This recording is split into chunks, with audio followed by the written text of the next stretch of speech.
My name's Angelo, and welcome to We Want Picks. Jakey and I are going to break down the entire UFC Atlantic City fight card. We're going to give you our picks, predictions, bets, and DraftKings plays. But before I do, our boy is all grown up. He went to the Apex. He sat on a couch, cage side, and he put out a vlog. So first, when we're done here, go watch that vlog. It's incredible. Second, how was it, Jake? Was it worth the money? It was very expensive. Was it worth the money?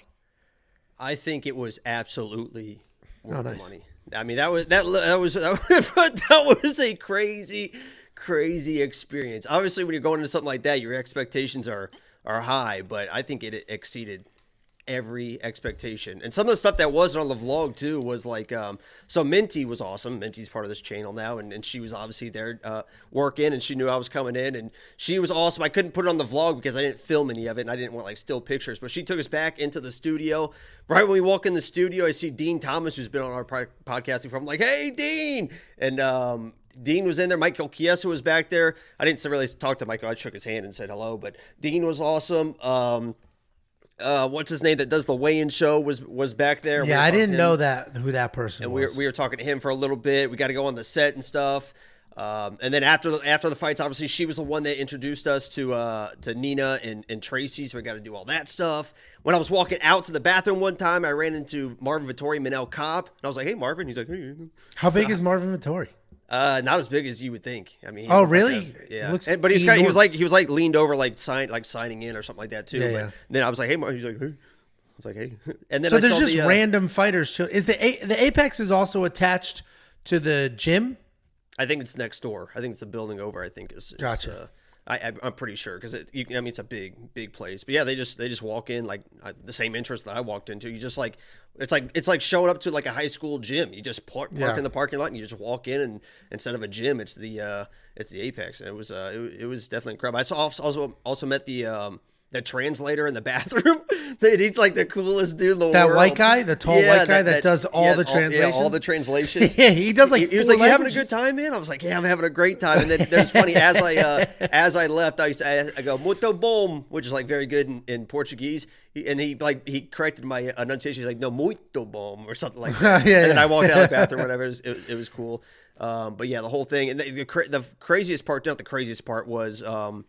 There's two parts that really stood out. Number one, they treat you like fucking royalty because they have to assume. Right, they have to assume. They know how much the tickets are, but they have to assume if you're paying those tickets, you probably have money too, dude.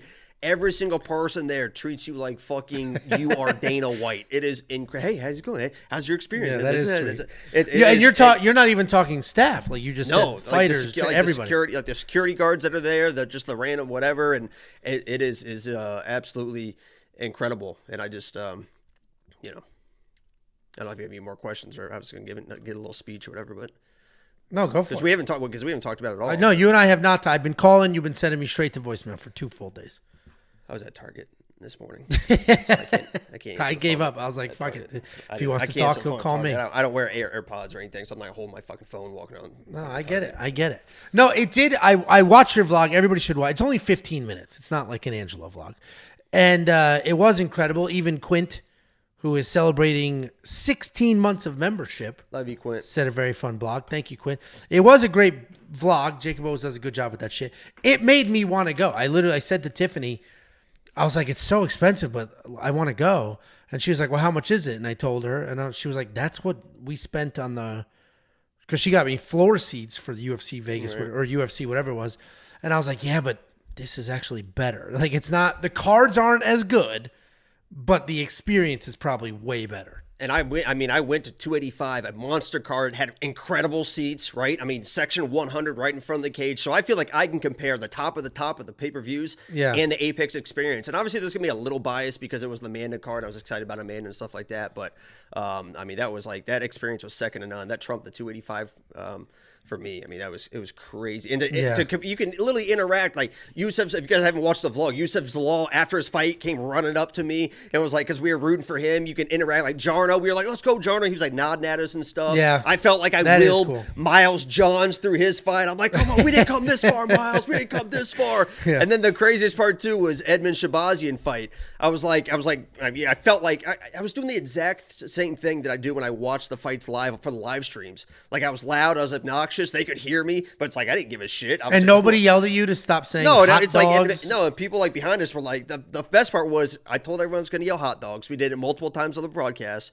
but when we weren't doing it, we would like not do it for like a fight. The guys behind us would start going hot dogs to like try and get us to fucking do it. They love this. But Edmund Shabazian in his fight, it was like real quiet. He got back to space. I was like, let's get back to those kicks, Edmund. And he throws a leg kick right after. I'm like, oh shit, I have control over these fights.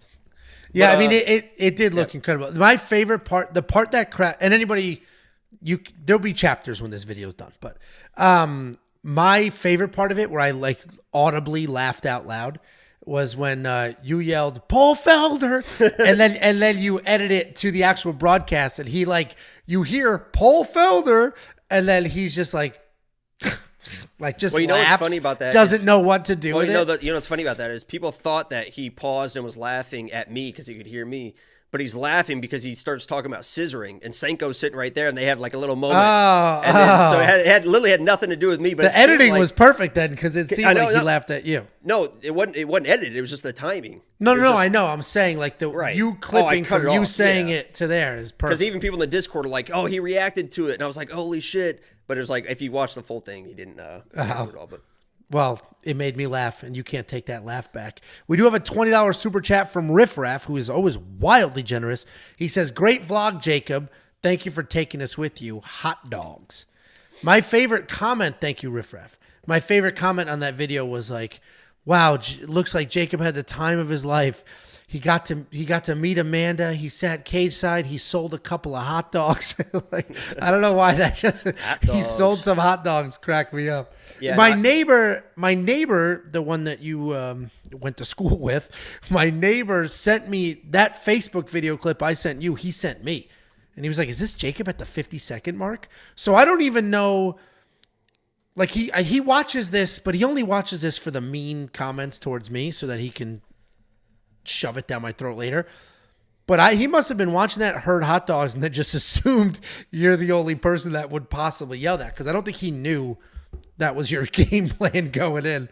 So I thought that was pretty solid. That's funny. Yeah, it was definitely a great night.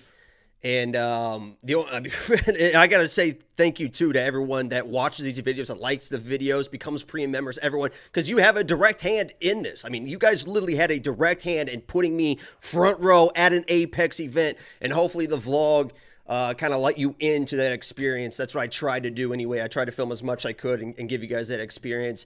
And the only thing that would have made that night obviously better was if Amanda would have won that fight. But sometimes life works out the way it should. Even when it seems like it shouldn't, it works out the way it should. And I was able to, obviously you saw, I was talking to Amanda, was able to meet Amanda. Thanks to her father, by the way. That's the second time that he got her attention and pointed to me. That dude is incredible. He seems like the greatest guy in the world. His positivity, the love that he comes from, the love that he has for Amanda, you can see is reciprocated, and that's who she is.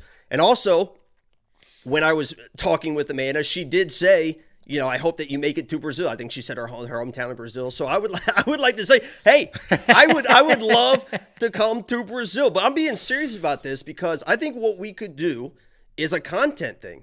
And what I want to do specifically, I would love to go to Brazil. If you guys would have me at Brazil, it would be incredible. I could come down, film this whole thing to show the whole Team Hebos experience, show how incredible of a family that they are in their relationship. But not only that, and obviously train a little bit, that would be awesome. Not only that, but I think it would be awesome to show the charity work that Amanda talked about in her last fight with the kids that she's doing in the community and stuff. So I would love to go down there, show off the charity work, get involved with the charity work. I would even make a donation when I get down there to the stuff that Amanda's doing for the kids. So I think that would be incredible. So if you guys will have me, I would love to go to Brazil and show off how amazing of a family and how amazing people you guys are. So you guys let me know. I think that would be awesome for everyone. So. But yeah, was an incredible experience for sure. No, it looked like a ton of fun. I was looking forward to your vlog. And I'm not just like behind the scenes waiting. I even, Jacob uploaded the vlog and it was there for like 4 or 5 hours or something like that. And I could have downloaded it on my side from YouTube and watched it before it premiered, and I didn't. I was like, he took a lot of time and effort. I'm not taking a shortcut here. And then I watched it with everybody else. But anyway, the last thing that I do need to talk about too is when he got her attention, she looked at me like, if you look at it in the vlog, she's like, oh, like it was like, dude, my heart fucking broke because the look in her eyes was like, no, the look in her eyes was like she let me down almost. Like she saw me and she was like, oh, and I was like, no, it's fine. Like, I promise it's fine. Like, you're good to go. But that moment, I was like, oh shit. Like, you could see that she felt bad, but I thought she did great. Legit, she wins that fight if she doesn't try a few of those sloppy side headlocks.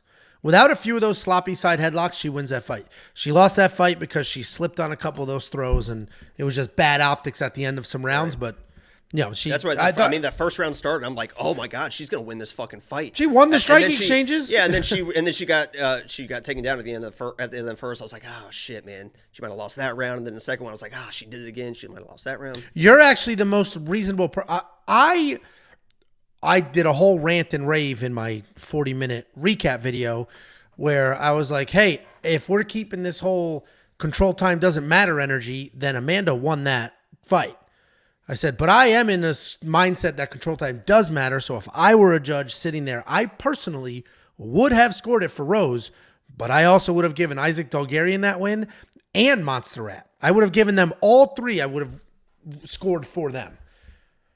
But what was interesting is, as good as Amanda looked and she lost the fight, whatever, I've never seen somebody lose more gracefully. She was just like smiling, happy. I fought my best, so we'll go back. Well, it's like, damn, dude. Like, what she said that in the energy is unbelievable. What she said in the interview, and that's why when I first saw her, you could tell that was the moment where it was hitting her a little bit harder. Like, you could tell, like, because her friend put her arm around her, and it looked like she was kind of sinking into her friend, like, damn it, So then she sees me, but what she said in her interview, I thought was interesting, was like, no excuses. We just took what the UFC gave us. We're thankful for the opportunity, which means they didn't really want to fight somebody like Rose. They wanted to stay at 115, but it was a main event. It's a great spot for it. And if she wins it, it catapults her. So I think they knew it was going to be a tough fight, and I think Amanda should be proud of her performance. So I think she got more of that than I think. It doesn't hurt her at all.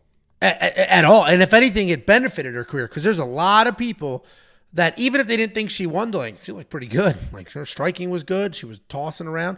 That literally her only issue was those sloppy side headlocks. And that Mr. Wise $10 super chat says Angela needs to train her on wrestling. No more headlocks into bottom. The biggest issue is the first couple of headlocks worked. Thank you. That's what's crazy. She does that to literally every single person she fights. Nobody stops it. The biggest issue was then she started reaching. She barely had her fingertips on Rose's shoulder, and she still tried to launch it. Right. And that's when Rose ended up on top. And then that burned like 2.5 minutes of that round. And it was the end of the round. And as we all know, judges only give a shit about what happens the last 35 seconds. But either way, check out Jacob's vlog for a lot more. If you go live this Saturday, which I'm not committing that for you, whatever you want to do.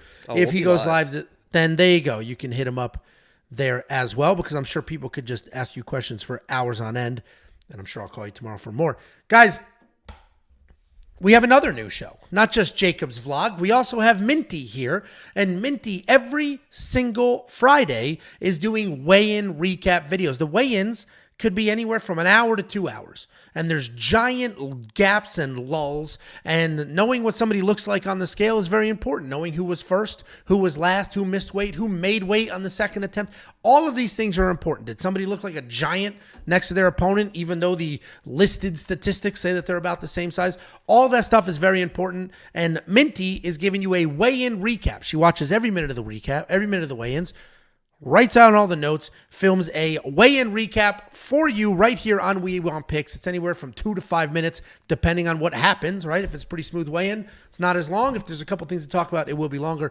Check out that show literally every single Friday, an hour or two after the weigh-ins are done. That will be uploaded here. It is a nice, quick summary for all of you. That's Jacob towering over So tall, huh? Tao Jacob's just so tall. And what is funny is Minty is, I thought she was like 5'8". Yeah, and I was like, Jacob's fucked.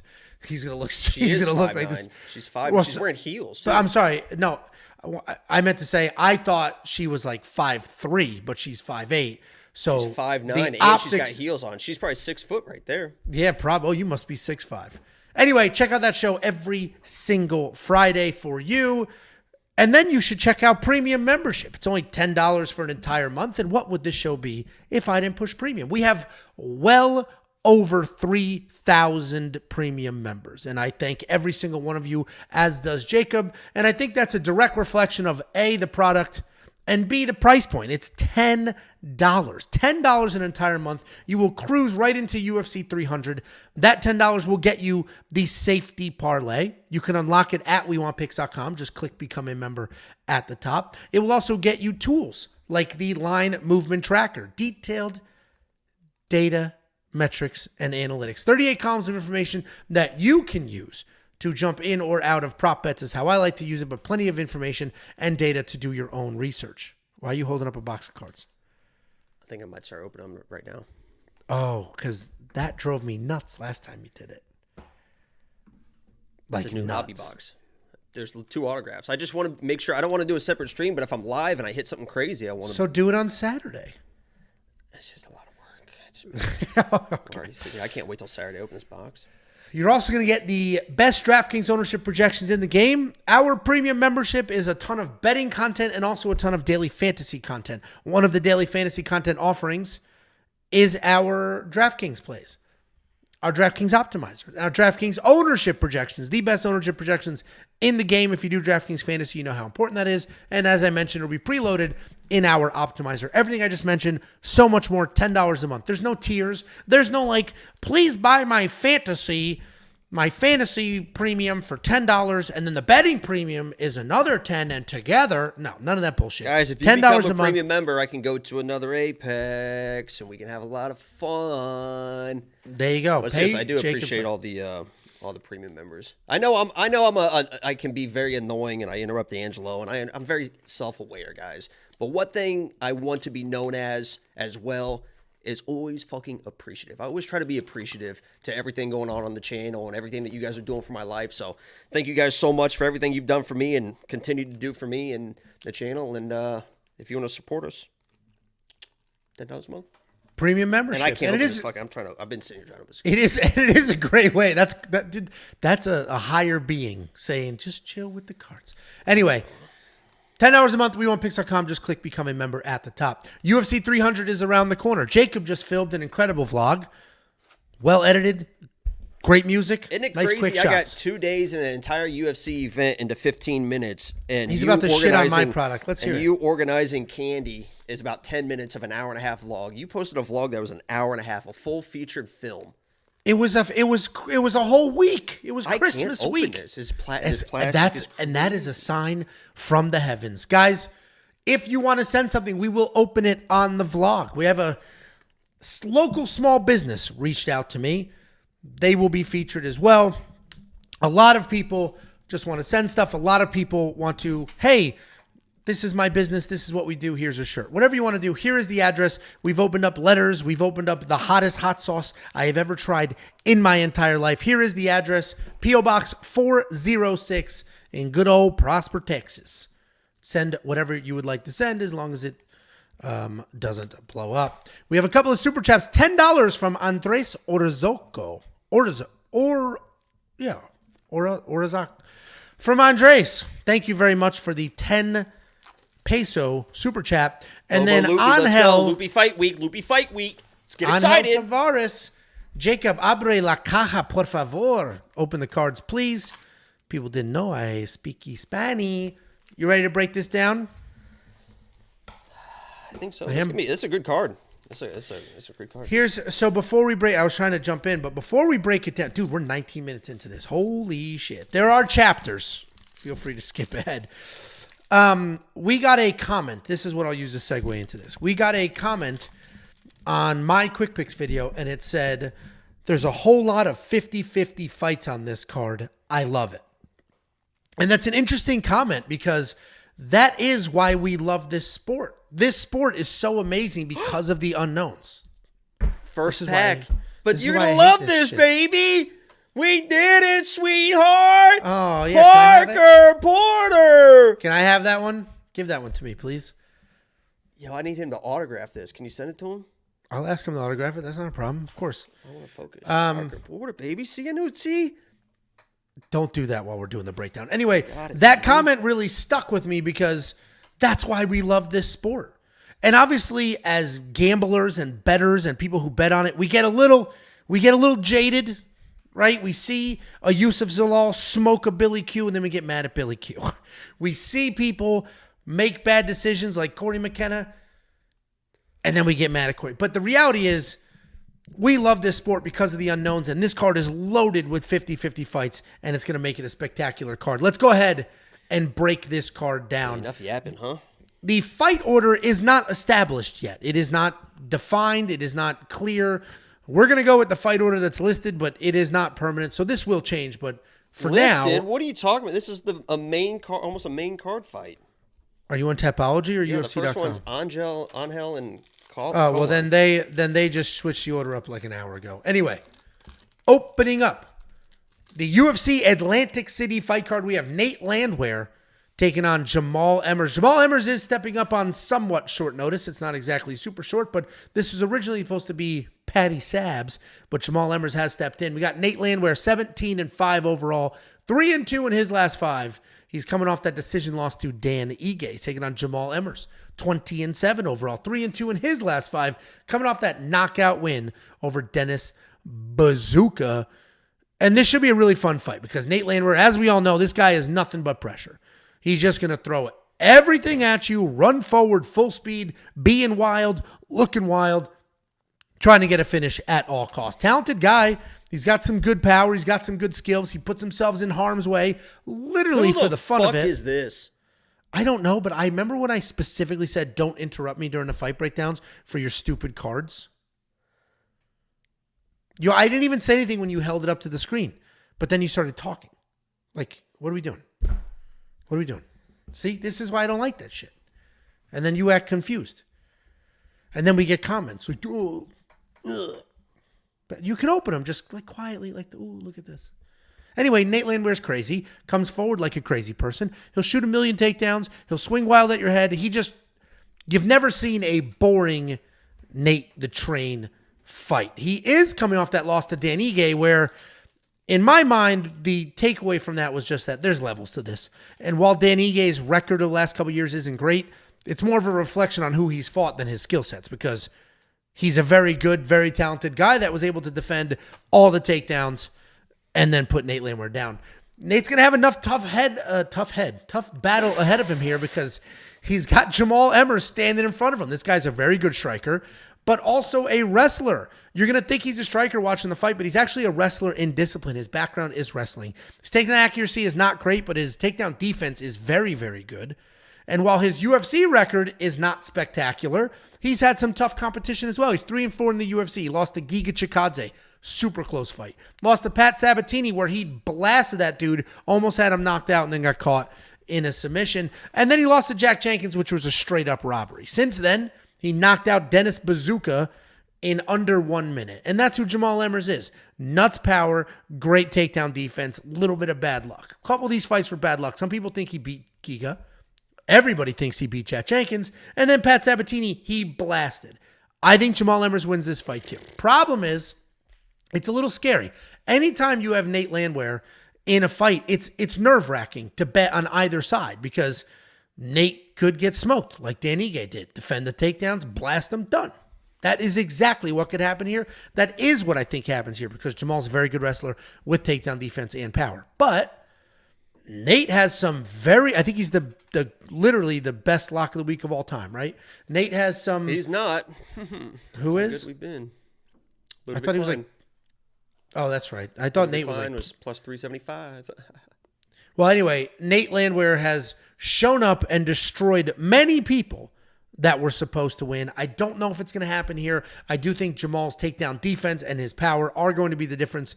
Tricky fight. I am actually not going to bet on this because Nate's just too damn hard to break down. What do you think, Jakey boy?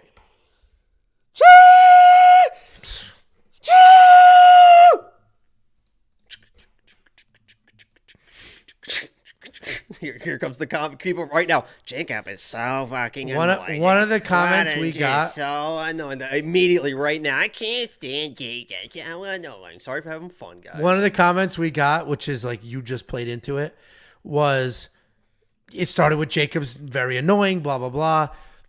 But why does he scream? I'm trying to put my kid to bed, and then he screams, and I have to adjust the volume. And then he talks normal, and I have to adjust it again. Hey. And then you started off with a train sound as loud as you could. Hey, fuck them kids.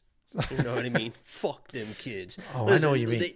Nate Landwehr is my fucking dude. You mentioned it, former lock of the week, and that lock of the week literally played out. Sometimes lock of the weeks play out exactly how I thought they will, exactly how I think they might. Mm-hmm. And that was definitely one of those. I was like, he's going to weather the storm. He's going to come on late, and he's going to win that fight. That's exactly what happened. Honestly, I think the best thing that happened to Nate Landwehr before this fight was Jamall Emmers getting that big knockout early. Because if Jamall Emmers, honestly, if he played that Jack Jenkins game, which wasn't a great game plan versus Jack Jenkins, because he should have just wrestled Jack Jenkins. I mean, he could have dominated Jack Jenkins. Very low IQ on his part not to just dominate that fight on the ground versus Jack Jenkins, and it cost him because of that. But if he plays that type of game where he's just kind of like that rangy, dynamic striker, picking Nate from distance, storing his energy, and then mixing in some takedowns, he can definitely win this fight. Because he's coming off that big knockout, I think this could look exactly like the David Onama fight all over again, where Jamall comes forward, looking for those big shots. He starts to gas. That's when he's going to wrestle. And if you try to wrestle Nate late, when you're already tired, it's not going to fucking work. You can wrestle Nate early. And if Jamall does that, he can have some success. But if you're already tired and then you try to wrestle Nate, you're going to run into big fucking issues on the ground. This dude is slick on the ground. He knows how to scramble. Very good at these sneaky submissions. And I think this plays out exactly like the David Onama fight. Jamall has some success early. I do worry about Nate constantly getting dropped, because he does constantly get dropped, and he has been knocked out before. Usually it takes a full fucking knee to the chin to do it. But I don't think Jamall is like overly powerful, right? He's been to decisions. He's not knocking. You don't think he just knocked out Dennis Buzukja? No problem. Yeah, he's got every win's a knockout, Angela. You're 100% right. I don't think he's got crazy power, but if he hits Nate, he could drop him. But I mean, Nate Train's gonna do what he does. He's gonna work hard. He's gonna get through that first round, and he's gonna take over. We could see a Nate, third round submission win or something like that. So I just think he can just outwork Jamall, and Jamall sometimes doesn't do the smartest shit. So there you go. Nate's the pick. Yeah, I mean, I'm obviously on the other side, but I'm not confident enough to bet 2-1 odds here. Nate is a dog, as we all know. But I Jamall's got a bet on that I like. On Jamall? No. Oh, well, you said I said I wouldn't bet Jamall, and you're like, I got to bet on him. Listen. Which was quite confusing to hear. I am pulling up. Let's see how many knockouts Jamall Emmers has. In the UFC, if you don't mind. Oh, okay. So now we're going to play that game. Yeah, he's got 20 wins. Take a guess how many knockouts he has in 20 How many wins. knockouts in his last 5 fights? What a joke. I mean, what a joke. How many times? Oh, let's see how many times Nate Landwehr has been knocked out. What is it? I hate Ian Machado, Gary, to 50. It's a goal, baby. Do you think the Ian Gary ones that don't have Machado in there are worth more because they're like these are rare? new, so they're all going to have Machado. That's what I'm saying. Anyway, Danny Ige knocked out Nate Landwehr. His loss before that, Julian Erosa, knocked out. His loss before that, knocked out. Every loss is a knockout. Herbert Burns knocked out Nate Landwehr. Julian Erosa knocked out Nate Landwehr. I just said I'm not betting on him, but to make it sound You're like... You're never going to bet with me again after that fucking Billy Q disaster. What a fucking clown ass that was. Dude, he's been cut. Dude, he sucks. He's been cut.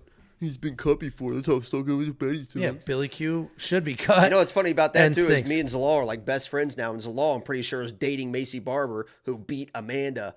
I think we should double date sometime, clear the air. Well, Macy Barber was in the hospital for 9 days, so I hope he visited her. Anyway, Jacob and I are split on this one. I think we're split on like 8 of these fights. this is the first one, and that just goes to the fact that this is a 50-50 card. Jacob a little more confident than me. He does have a bet. I do not. If you want to check out what his bet is for this fight, go to WeWantPicks.com, click Become a Member at the top. It's only $10 for an entire month, and that will get you clean through UFC 300.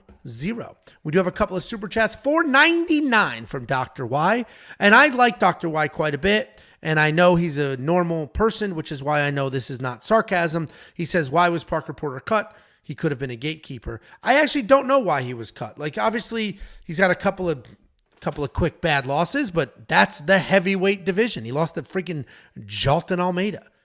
Like, he's got Justin Taffa. Like, these are quality losses, and he beat a good amount of people as well. So he beat Jay Collier. He beat Chase Sherman. He beat didn't he beat Carlos Felipe or one of those guys? He's got a couple of solid wins as well. I don't know why he was cut, frankly. I didn't ask him. Felt like it was kind of rude to ask, and it may have been a mutual thing. I'm not sure, but he's still training, still fighting. Yeah, and he's losing weight, so he might be working his way down.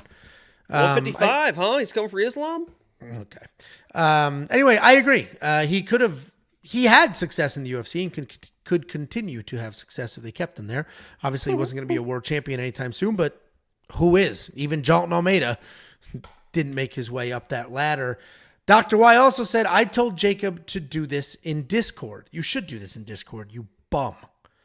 Now he's saying that he told me in Discord to do this. Oh. Dumbass. Damn it, Dr. Y. And then finally from Bookie Bully, Ian Gary Gold, 50. That's a good card. Sleeve that foo. So there's only 50 of those? Is that what this is saying? There's only 50, yeah. Holy shit, that is a good card, I guess. I don't know what these things are worth. Yeah, it's probably worth $10 billion. Oh, well, then you don't have to do this shit anymore. Yeah. Who is that? I can't see. It's blurry. I know, it's crazy. It's like sometimes it focuses, sometimes it doesn't. All right. Next up, at UFC Atlantic City, we have Bill Algeo taking on Kyle Nelson. Bill Algeo, 18-7 overall, 4-1 in his last 5. He is on a nice 2-fight win streak. He's taking on Kyle Nelson, 2-2 in his last 5, 15-5 overall. He is riding his own 2-fight win streak. This gives me a little bit of PTSD, and it shouldn't. But I see Bill Algeo, and I keep thinking Billy Quarantillo.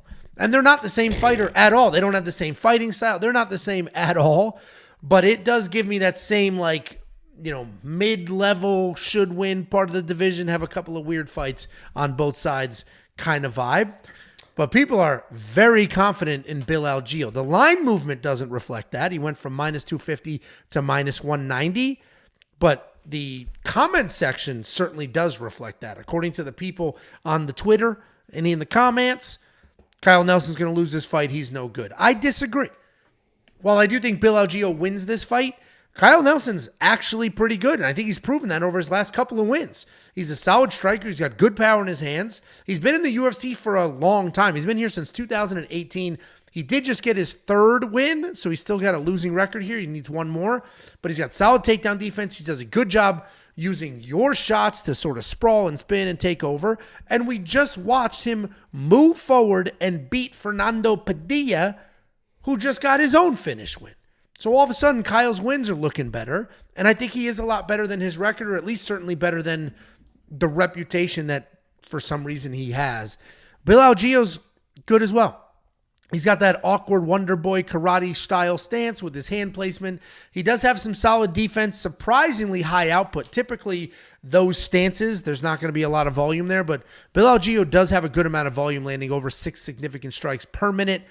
Decent takedown defense, decent takedown accuracy, right around that 50% mark. He's got plenty of cardio, and we know he is absolutely durable as shit. And to top it all off, to round it all out, I believe he's a BJJ black belt.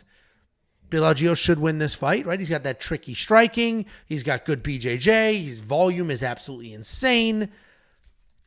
And he's very durable. We saw that in the Herbert Burns fight. The concern, though, is that Kyle Nelson has become a busy forward pressure striker. That's how he beat Padilla, and that's sort of who he's becoming. And even though Bill Algeo has that karate style, which should be defensively sound, he gets hit a ton, like a lot. And Kyle Nelson could move forward, stay in his face, touch him up as others have. But I think Bill wins. I think stays on the outside, avoids the wild forward pressure, and if it gets to the ground, he certainly can survive. So Bill Algeo is going to be the pick, but here's that stat, landing over 6 significant strikes per minute and hit with more than 4, which again is very odd considering that karate-style stance. What do you think, Jakey Bombalotes? Yeah, I disagree with I almost disagree with the stats as far as him getting hit a bunch, because a lot of that stuff with this stance is it's off the shoulders. It's like you see people trying to like strike against people with that Philly shell or with Wonder Boy. It's a lot of off the shoulders. If it hits him, he's able to roll with it. He rolls with stuff pretty well. And I think it is that stance and that striking style that's going to get him this win. Kyle Nelson came in and was able to wear down a couple young kids, right, and look good. He looked like that savvy veteran wearing down some young kids and be able to score and win rounds in those fights. Bill Algeo is just not that guy, right? Bill Algeo is not a guy that's going to slow down. He's going to control the range. He's going to control the pace. And the one thing that people forget about Bill Algeo that he showed off kind of at the very end, I think, of that Alexander Hernandez fight was he's a good grappler. He's a good wrestler. He's got good takedowns. He can grapple. And if he wants to wrestle and grapple in this fight, he could probably get it over with. Like, I think he can find a finish that way. But I think that Bill Algeo does what he does. He's going to do that karate style. He's going to have some fun in there, big crowd, and just kind of point fight this guy to death. So if he starts wrestling, I think he could find a finish. If he stays on the feet, I don't think he's going to run into any issues. Even if he does, he can go to that wrestling kind of default and has a plan B, which is always good. So I love Bill Algeo in this fight. I just think that Kyle Nelson isn't dangerous enough as it is. And then you add that to how hard it is to really land on a guy like Bill Algeo. I think it's just going to be too much to overcome, and Bill Algeo is just going to win the rounds too easily. So I'm pretty high on Bill Algeo this week. Yeah, I mean, I agree with everything. And I might just have some I literally might have some PTSD here from a couple of these spots, right? Like I thought it's Bill Algeo, Billy Q, and Julian Erosa, who are like all three, like it feels like they're the same type of tough dudes that are, sometimes they're in trouble, but they are just wearing people down and this and that. But I think Bill Algeo is a little bit more technically sound, definitely than Billy Q.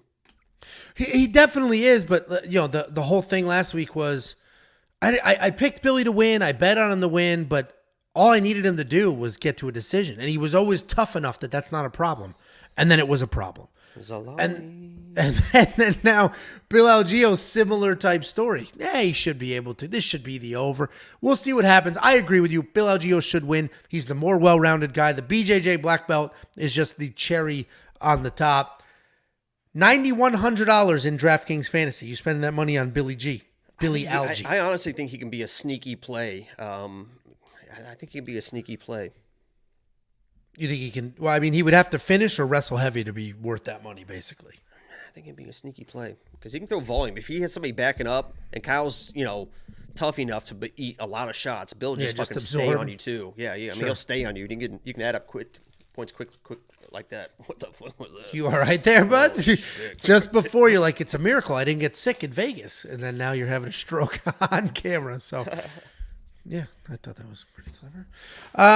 Well, we're both on the Bill Algeo side. Jacob is going to throw him in his DraftKings lineup. And if you want to see more DraftKings fantasy plays, not only bets and picks, but also our DraftKings optimizer, the ownership projections, and everything else, WeWantPicks.com. Click Become a Member top. It's only freaking $10 for an entire month. There's no tiers. There's no packages. $10 for everything for an entire month. Look at that. I think it's a sign. Wonder Boy. There you go. Karate style. Dr. Y with another $5 super chat. He said, I liked Parker because when he won, he kicked ass. And when he lost, he got his ass kicked. I mean, he went out there. He fought. Parker wasn't, he wasn't a bitch. You could say, he got knocked out. But he wasn't a bitch. He went out there. He fought. He fought Jalton Almeida, killer.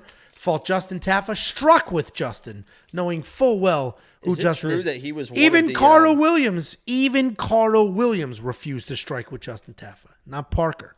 What was that? Is it true that he was one of the Teletubbies? I don't know why we're going to disparage people. Guy couldn't be nicer in real life. This is my second William Gomez card, and it kind of pisses me off.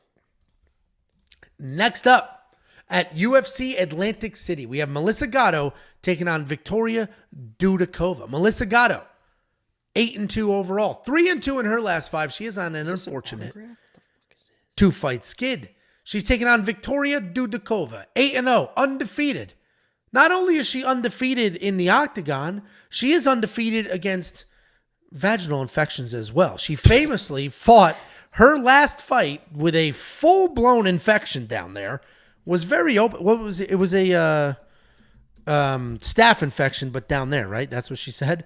Like, literally just started talking about it in the post-fight on the microphone like it wasn't a disgusting thing to talk about. But that's what she blamed her performance on, was a really bad lady infection, and she beat that ass too. So 9-0 in the octagon, Victoria Dudakova.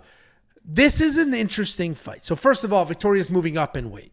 She's moving from 115 to 125. That might explain the line movement, because she did open at a minus 220 favorite. She is now squarely the underdog at plus 135. And I get it. People are going to look at it and say, well, Melissa Gatto's big, strong, and a good grappler. And all of those things are true. She is the bigger person, because this is up in weight. She's literally jacked. And she's a grappler. People were arguing in the comment section whether she's a good grappler or not. I firmly stand by, I think she's a good grappler. She's got very good BJJ. Her jiu-jitsu, unfortunately for her, is best off of her back. So if she takes you down, obviously she'll have good top pressure and all that. But the submissions are coming if you end up taking her down, which I don't think Victoria will do. She is primarily a grappler. Her striking is there. You could call it technical, but it's stiff, right? She's not going to win any striking matches anytime soon.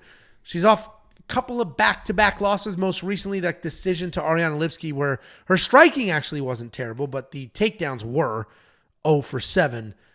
She's taking on Victoria Dudakova. Victoria's a very exciting fighter. She's going to come across the cage. She'll let her hands fly, and she'll either keep the striking distance or fully commit and go all in on the grappling. Her striking is clean. It's powerful. Her BJJ is also slick. You're going to find tape of her doing everything. Shooting blast doubles, launching people, striking with people. She just beat Jinyu Fry. She had a knockdown, plenty of striking success, but her BJJ off her back certainly needs work. And that could be concerning here, because if Melissa Gatto gets her to the ground, well, her BJJ off her back isn't. I see, man and Fiorot. Her BJJ focus. Don't interrupt off her me back. Show my cards, please. Oh, okay. Yeah. Because some people only listen to this and don't see it, and they don't know what the hell you're doing and why I would even say If they're listening, then they wouldn't. What are you talking about? People only listen. If you didn't mention it, there you go. I agree. It's crazy. I agree. I think Victoria. Shut up. I think Victoria Dudakova wins this fight. There you go. Yeah, that's your karma. I think Victoria Dudakova wins this fight. The size difference is the only thing that concerns me. Other than that, her takedown defense should be good enough. The striking is definitely good enough. The forward pressure is good enough. I'm pretty sure she's all clean. So Victoria Dudakova is going to be the pick. Certainly that extra 10 pounds is a little bit concerning, but I think she gets it done. What do you think, Jakey boy? I am going to go Melissa here. I'm a big Melissa fan. I think she's a lock of week at some point or early on.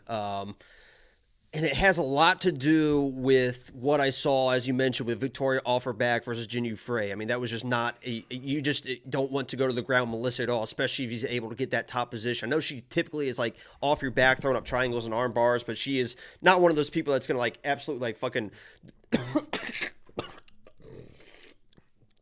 default to what? Default. Excuse me. That's going to default to being on her back. If she's on top, she will get on top. She will get to your back, and she will try to choke you out that way. I actually think that you were right when you're saying if you're Victoria, why would you engage in the wrestling? Why would you engage in the grappling? There's some people out there that think that, and maybe they're right, because I don't think it's like overwhelming, think that Melissa is probably a better striker. That's probably why the odds are, and she's probably going to get the takedowns. I don't know if she's going to get the takedowns. I don't think she's the better striker. I think Dudakova showed in that Jinyu Frey fight some really improved striking, some really tactical, fast hands where Melissa will kind of hang on the back and has some nice kicks and will throw some nice range, but I don't think it's going to have the volume enough to win rounds if Dudakova does not wrestle. But I think Dudakova is going to shoot a takedown or two at some point, and she's got to really watch those sweeps. She got to make sure that you got that fucking takedown, or those sweeps are going to be wild against Melissa. So with that said, I think Dudakova comes in, and maybe it's taken down by Melissa, but even if she doesn't, I think she fucks around with a takedown of her own, gets swept, and gets in some trouble and might lose a round or two that way. So I'm on Melissa Gatto here, but I understand everyone that's on the Dudakova side because I think she's the better striker, and there's a path to victory when you're just striking somebody. So I'm going Melissa Gatto, though. Yeah, I totally get people on the Gatto side. The size difference is the biggest concern for me. She can just try to bully it to the ground. Like, she had no success in her last fight trying to take down Ariane Lipski, but Ariane Lipski is normal sized. And Victoria's you can tell be a little small. Knew what the fuck she. Not that Victoria doesn't know what she's doing, but she was like really prepared for those takedowns. You know what Yeah. I mean, she was ATT. Oh, McKee. So Victoria Dudakova is my pick. Melissa Gatto is Jacob's pick. Neither one of us are particularly confident in that pick. So this isn't even a fucking joke. This is not even a fucking joke right now. I think. Hurry up. Oh my God. A Khabib auto. Tops gold. Oh my God. Tell me that's not fucking heat, everyone. I wish the camera would fucking focus. That's got to be fucking heat. I got a fucking Khabib. Yeah, that's pretty good. Holy shit. Holy shit. What's that worth? It's it's a 47 out of 50. I just saw the number in the corner. Wow, very fancy. $45 billion. It might be. It might be. 50. Congratulations on all your success. Woo! We'll be seeing you. We'll be seeing you. That card will be on eBay shortly, but if it's not, become a premium member. WeWantPicks.com. Click Become a Member at the top. It is only $10 for an entire month. You guys think he's kidding. He's not kidding.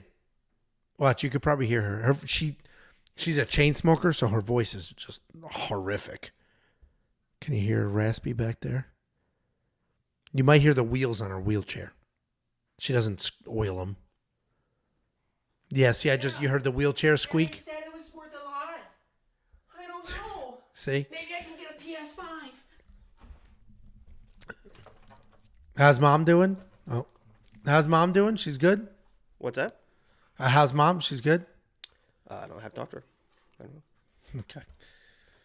Next up at UFC Atlantic City, we have a rematch. A rematch several years in the making. We have Ibo Aslan taking on Anton the Pleasure Man Turkalj. Insane nickname. Ibo Aslan, 12-1 overall. He is 4-1 in his last 5. He is riding a 4-fight win streak, and that one and only loss is to the Pleasure Man. The Pleasure Man's 8-3 overall, 2-3 in his last 5 on a very unfortunate 3-fight skid. And this is an interesting fight. I'll tell you right now, I have a bet on Ibo Aslan, which is an interesting position to be in because he fought this fight already and he lost. But I do think things have changed. Ibo Aslan's a heavy-handed striker. He can knock you out with half power. Just little short shots, he can put you out for sure. He's a bit wide. He is a little sloppy, but it doesn't matter. He has so much power, and he's got plenty of it in both of his hands and both of his feet. He's not looking to wrestle, but he will sneak in a takedown or two. He'll sneak in a body lock. He will work fights to the ground if he has to. He has cardio issues. That is why he lost this last fight. So I am worried about the cardio, but outside of that, he's got all the power in the world. He will come forward. He'll wrestle. He'll strike. He'll do all the things. He's taking on Anton Turkalj, as I mentioned, in a rematch. Anton's a fun, athletic guy. He'll mix things up on his feet. He has no problems taking risks. He has incredible diverse striking style where he will spin, he'll kick, he'll charge forward. He will mix it all together really, really well. And not only is his striking fun, but it's aggressive. He's shooting takedowns. He's swinging wild. His nickname's the Pleasure Man. Your brain does wild stuff with that, but maybe it's Pleasure Man because he just takes pleasure in trying to enjoy us. Because when he goes out there and tries to win these fights, he's putting on a show. I think the guy likes to fuck. I mean, that could be. Doesn't he have an OnlyFans? Isn't that literally what it is? He's got an OnlyFans. Okay. I'm trying to collab with him. I've been asking Jacob for years to do an OnlyFans review, and he's refusing to. But either way, OnlyFans of my own. You can review this cock if you want. Sure. What's the link? OnlyFans.com/the freckled salamander. You act like it's not real, but it's real. Oh! Jesus, dude, we can't keep doing that. It's topical. Okay, well then don't yell when I'm in the middle of the breakdown. I'm picking Ibo here. It's a rematch from 2020. I think, let's put it this way. Anton won that fight. He won that fight because Ibo slowed down. Ibo beat his ass and then slowed down, and that's where Anton snuck in that choke. Ibo got tired and sloppy. Very simply, if you look at what's happened since then. Yes, Anton has fought a higher level of competition than Ibo, but he's gotten his ass kicked. Ibo went on to knock a whole bunch of people out. And yes, they're not UFC caliber people, But I think a lesson was learned there. He was a young, undefeated guy, got exposed when he didn't get an early finish. I think he went back, made the adjustments, will have cardio, because if he had 2 minutes more cardio, he wins that fight. Since then, Anton's been knocked out. His chin is even weaker than it was then. Ebo winning by knockout. What do you think, Jakey boy? Sorry. It's so funny. I went on Instagram and Amanda has a post up. She posted 33 minutes ago, so I was just looking at the fucking Instagram post. But yeah, I know that these guys have fought, and I know that Anton won by submission, and it was kind of that summed up. You know, he was taking a beating. That Ebo kind of death gassed, but when he was a fucking nail instead of a hammer, dude, it took about 10 seconds of him being a nail to fucking give up in that fight. And when I watched that fight, and then I watch these fighters these days, I think that Anton's improved. He doesn't look like that fighter at all. If you watched Ebo fight in his Contender Series fight and you watch that first fight, you'd be like, oh, that looks like the same fighter. Obviously a little bit more refined, but he wants to kind of just plot forward and throw the big strikes. He's not crazy technical while he does it. When you watch Anton in that first fight, it looked like he didn't really know what striking was. I mean, and obviously he's coming off the knockouts, but he's fought some like crazy good people, and people are going to shit on, the Tyson Page or whatever, but he's still a good striker. Tyson Page is a good striker.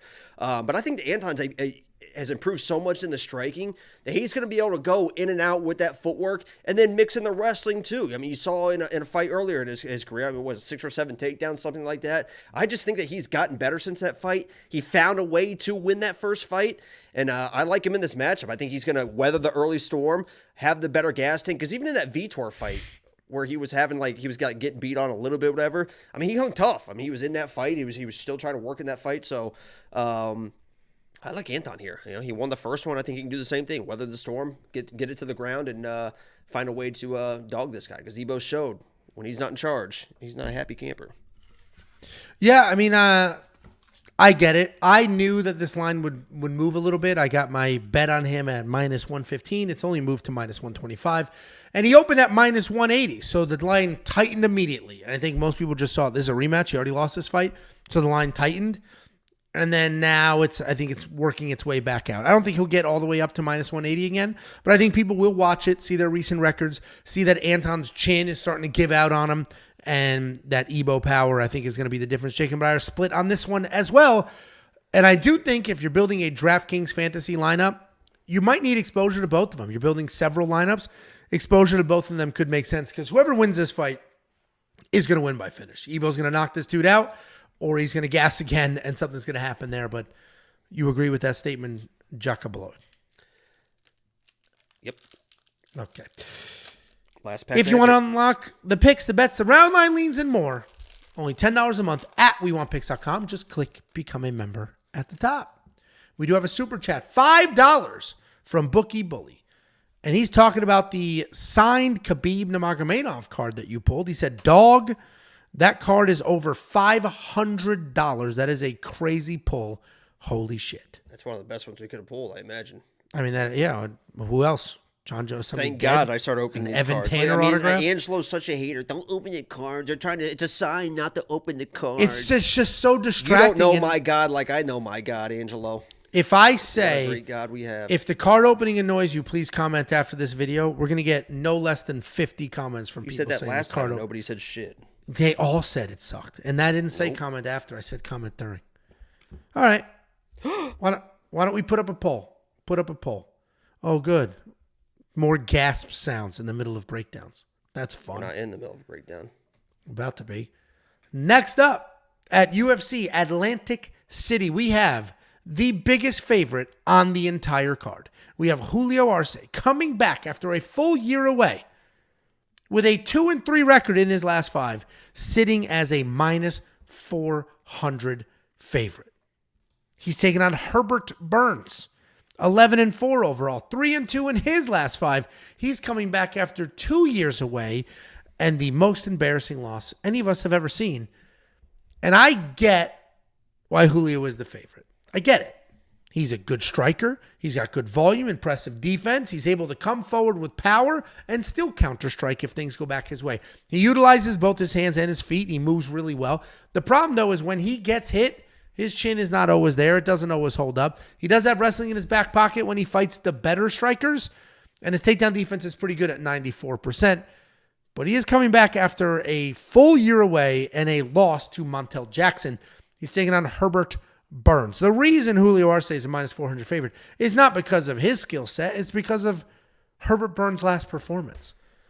And he is the younger brother of Gilbert Burns. He's one half of the most pathetic photo in the history of MMA. I mean, it's the saddest photo anybody has ever seen. Didn't they both get carried out of their last fights? They're just so embarrassing. Just That's me. so I love Gilbert. That's Gilbert's great. Herbert, straight up. We'll talk about that in a second. By the way, Herbert Burns, while I'm about to railroad him for his last fight, he actually is a very skilled grappler. His jiu-jitsu is so damn scary and so damn dangerous. He needs almost no time to immediately have you in trouble. Striking's not terrible either. He knocked out Nate Landwehr with a knee right up the middle, as we talked about earlier.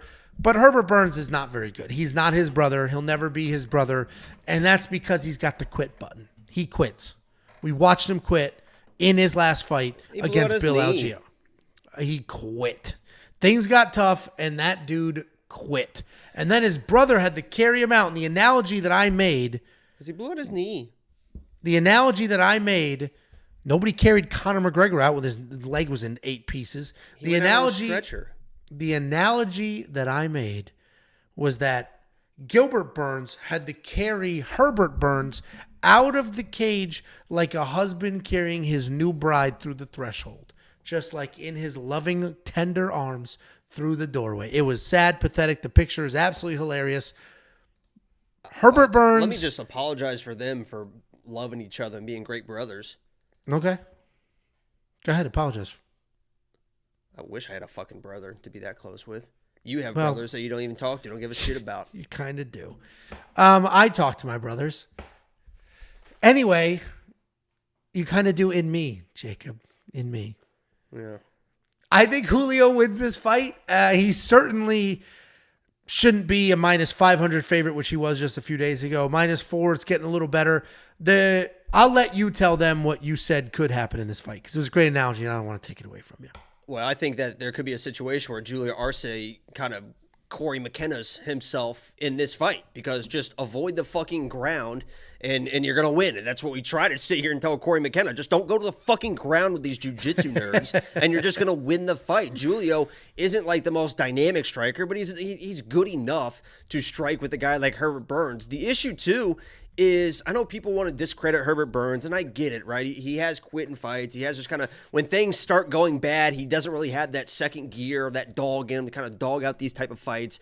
But even early in fights, he gets takedowns. He gets takedowns and he gets people in bad positions. You saw that against Daniel Pineda. You saw that against Bill Algeo. Even in those losses, he almost fucking finished those fights. So I don't want to make it seem like if Julio just avoids the grappling, because Herbert Burns will come forward early in fights. He will get in your face. He does have those kind of body lock, inside trip, outside trips. He has sneaky little takedowns. And if he gets on you, Angelo, you are exactly right. He is a fucking anaconda very, very quick. I mean, he snatches up stuff so quick. So if you're Julio Arce, you just fucking dance around, do what you got to do. But Julio Arce, sometimes in fights, he will go to the wrestling. He's a good grappler in his own right, just like Corey McKenna thought she was a good grappler too. Sometimes he will just shoot takedowns. And in past fights, it'll work, right? Because it's not fucking Herbert Burns. But I don't know why people want to take the fight to where this is like the only way that Herbert's going to win this fight probably is if it goes to the ground. Stay away from the fucking ground. You're going to win the fight. I'm picking Julio Arce. I know that you're pretty confident. People should be pretty confident. My confidence level on this is fucking low. So I'm not putting him in parlays, anything like that. Agreed. It's not like he's like this overly dominant fighter. And Herbert Burns, even in those losses, he has success. He's gotten the fight where he needs to get it to. It's not like he can't do that. So this should be an interesting fight. I would not be surprised in the slightest if Herbert Burns pulls this shit off. Oh, I actually agree with everything you're saying. I'm dogging Herbert for the getting carried out. It was a very bad look. Getting carried out. He quit. He straight up quit. With all of that being said, he's wildly dangerous. I think he's done with his career. I mean, 2 years off is a long time. I think he's just sort of showing up to show up. Julio should win. But let's put it this way. Julio's not going to be in the safety parlay, that's for sure. He's not going to be in any of my parlays. I just don't trust him enough, and these odds are way too gone. If he was minus 150, all of a sudden we got a different story. Jacob and I both on the Julio Arce side. Neither one of us extremely confident. And this is the exact type of thing where Herbert Burns comes in here, smokes Julio Arce, and everybody's like, you know how everybody had their conspiracy theories, how Kate Middleton was like dead, buried, they are hiding her. I think they still have that. And then she was like, I have cancer. It was like, ooh, shit, my bad. That's how I'm going to be with the Herbert Burns trashing him for that picture. Yeah, she is. She came out publicly. I have cancer, whatever. So that's actually that happened on Friday while you were in Vegas. So that's how I'm going to be if Herbert Burns comes out and he doesn't have a quit button and he does look good. It's going to be like, I mean, it looks shit, good. I mean, my bad. Obviously training and stuff. Anybody can look good in the gym, but he looks like he's taking it serious. But obviously people that usually have that, they have it no matter what. I mean, it's hard to get rid of. So correct. Yeah, you'll never hear somebody say Nate Landwehr quit in a fight. He might get knocked out as Herbert Burns did to him, but he'll never turn his head and let the strikes come for the referee to stop it. That'll just never happen. Right. Either way, Jacob and I are on the exact same side on this fight, but we don't trust it enough. $9,500 in DraftKings. Do you trust that? I don't even know. I guess he should get a finish, but he's not like, I don't know. I'd stay away from it. It's so tricky. I completely agree. We have 14 fights on this card, which means we have 28 fighters to pick from. I'm going to stay very far away because from all of a sudden Herbert has good cardio, and it's like all of a sudden it's just like this, just like a weird decision fight, and he's not going to score a lot because he's going to want to stay away from Herbert. I hear you. I completely agree. One of the comments was when you and I were talking about, I said, I'm your brother, Jacob. He said, Angelo's a bully, not a brother. I don't think that person has a brother because your brother is your very first bully. You may be from Africa, but you're no brother of mine. Yeah, see? Your brother is your bully. Anyway, WeWantPicks.com. Click Become a Member. It is only $10 for an entire month worth of access to every single thing that we do. I mean, it's like the worst possible timing. He could have gotten up and walked away. Anyway, premium membership is going to get you clean through UFC 300. So sign up. You'll get 3 events worth of everything you need leading up to the biggest card of our lifetime, potentially. Let's hit up some comments here while Jacob just magically disappears for no reason whatsoever. What do we got here? 7 straight under 2.5 for Burns is fire. Yeah, that could be interesting. You see this stat? 7 fights in a row, under 2.5. That could be interesting. What do you have here? Oh, the full card autographed poster. That's right. We got it locked in. That's exciting. It is. Those are nice. I was telling you that those used to be very expensive because I used to buy a lot of those, and they used to be wildly expensive. That's why I was walking back from the bathroom. I saw a sign that was like $100 full card. I was like, are these really $100? And they're like, yeah. I said, okay, give me 2 of them, please. So that's pretty cool. And somebody was talking about Tracy. Tracy Cortez is as good looking in person as you guys, if you can believe that. And also, she was cool. Nina was incredible. Nina was awesome. She was super, super friendly. Tracy was nice too. But it was funny because Tate was saying, if you didn't hear it in the vlog, it was so funny because I was like, Tate and her talking. And then they stopped talking. I was like, do you mind if we get a picture of both of you? And Tate, Cutman and Tate, who I'm talking about. Yeah. Cutman and Tate was like, I don't really fuck with her like that. Me and you can take a picture if you want. So I took a picture with Tate. And as I took a picture with Tate, Tracy started trying to walk in the picture. And I told Tracy Cortez, no, get the fuck out of here. Get out of the, this is me and Tate. And then we were like, all right, you can get in the picture. So she was cool. That's funny. There you go. But Tate's fucking hilarious. Jacob with the permanent Rhys. Congratulations, Jakey boy. Unstoppable Rhys. Next up at UFC Atlantic City, we have another interesting matchup with some interesting line movement. We have Chidi Njokuani taking on Rhys McKee. Chidi Njokuani, 22-10 overall. 2-3 in his last 5. He is on a very unfortunate 3-fight skid, riddled with bad luck. He's taking on Rhys McKee. Nobody has had more bad luck in the octagon than Rhys McKee. He's 13-5 overall, 3-2 in his last 5. Sorry, yeah, no, I thought it was 2-3. Anyway, 3-2 in his last 5. He's looking for his first UFC win. And this is an interesting fight because Rhys McKee is just a long, rangy striker. That's his skill set. I'm tall and long, and I can fight being tall and long. He's not going to be taller and longer in this matchup. Chidi and Njokuani is insanely tall and insanely long for this weight class. He's a very good striker. He's got speed. He's got power, good distance control. Not a high volume guy, but he sticks and moves well. His feet are never fully planted, and he still manages to connect with big time power. He can be taken down if you can work inside the reach, but that's not an easy thing to do because he is very, very long. He is coming off the loss to McCall Olenjacek. A couple fights before that, the loss to Gregory Rodriguez, and they were basically the exact same thing. He was beating the absolute shit out of him, winning, dominating, looking incredible, and then the tides turned very, very quickly. And that's the unfortunate story of his recent skid. He's taking on Rhys McKee. This guy's a long striker. That's basically it. That's the credit I'll give him. He knows how to be long. God was like, you're tall, and then that's how he fights, just tall. He doesn't have any power, doesn't have any particularly good wrestling skills, doesn't have good takedown defense. None of that. He's just a long, rangy striker. He's accurate. He's got speed. You can say it's power. It's not really a ton of power, but he does a good job just sort of piecing you up when he's all the way on the outside. He does try to avoid grappling at all costs. If you can close the distance, you can 100% take him down without question. This card is loaded with favorites that are tricky. Just 2 days ago, Chidi and Njokuani was more than a 2-1 favorite. He was minus 250. That line has tightened all the way down to minus 145. The other day was minus 120 something. And I think if people don't know what to do with this line, I get it, right? Because you see Chidi, you see Rhys. You see Rhys's last fight, and you're like, dude, Chidi should beat the shit out of this guy. Shouldn't even be an issue. And then you see Chidi's last couple of fights. It's like, damn it, dude. He's so talented, so powerful, so fast. All of these things, and just these wins just slip through his fingers. So I get the concern. I do trust Chidi. I've got a small little baby boy bet on him. And I think he can get it done. He's going to hit way harder. He's going to be better literally everywhere. And while Rhys is long and Chidi has a way of these fights turning against him, I don't think it's going to matter here. Rhys doesn't really have that like gigantic one-punch power. I think Chidi gets it done. What do you think, Jakey boy? Yeah, Chidi at 170 is going to be interesting. He could be a problem, or we've already seen issues with durability with him, with cardio with him, and coming down to 170. I don't think that's going to help anything. That's for sure. People are making good points in the chat. Chidi is the better fighter. I don't disagree that Chidi is the better fighter. He's going to be fast early. He's going to be able to land some good shots.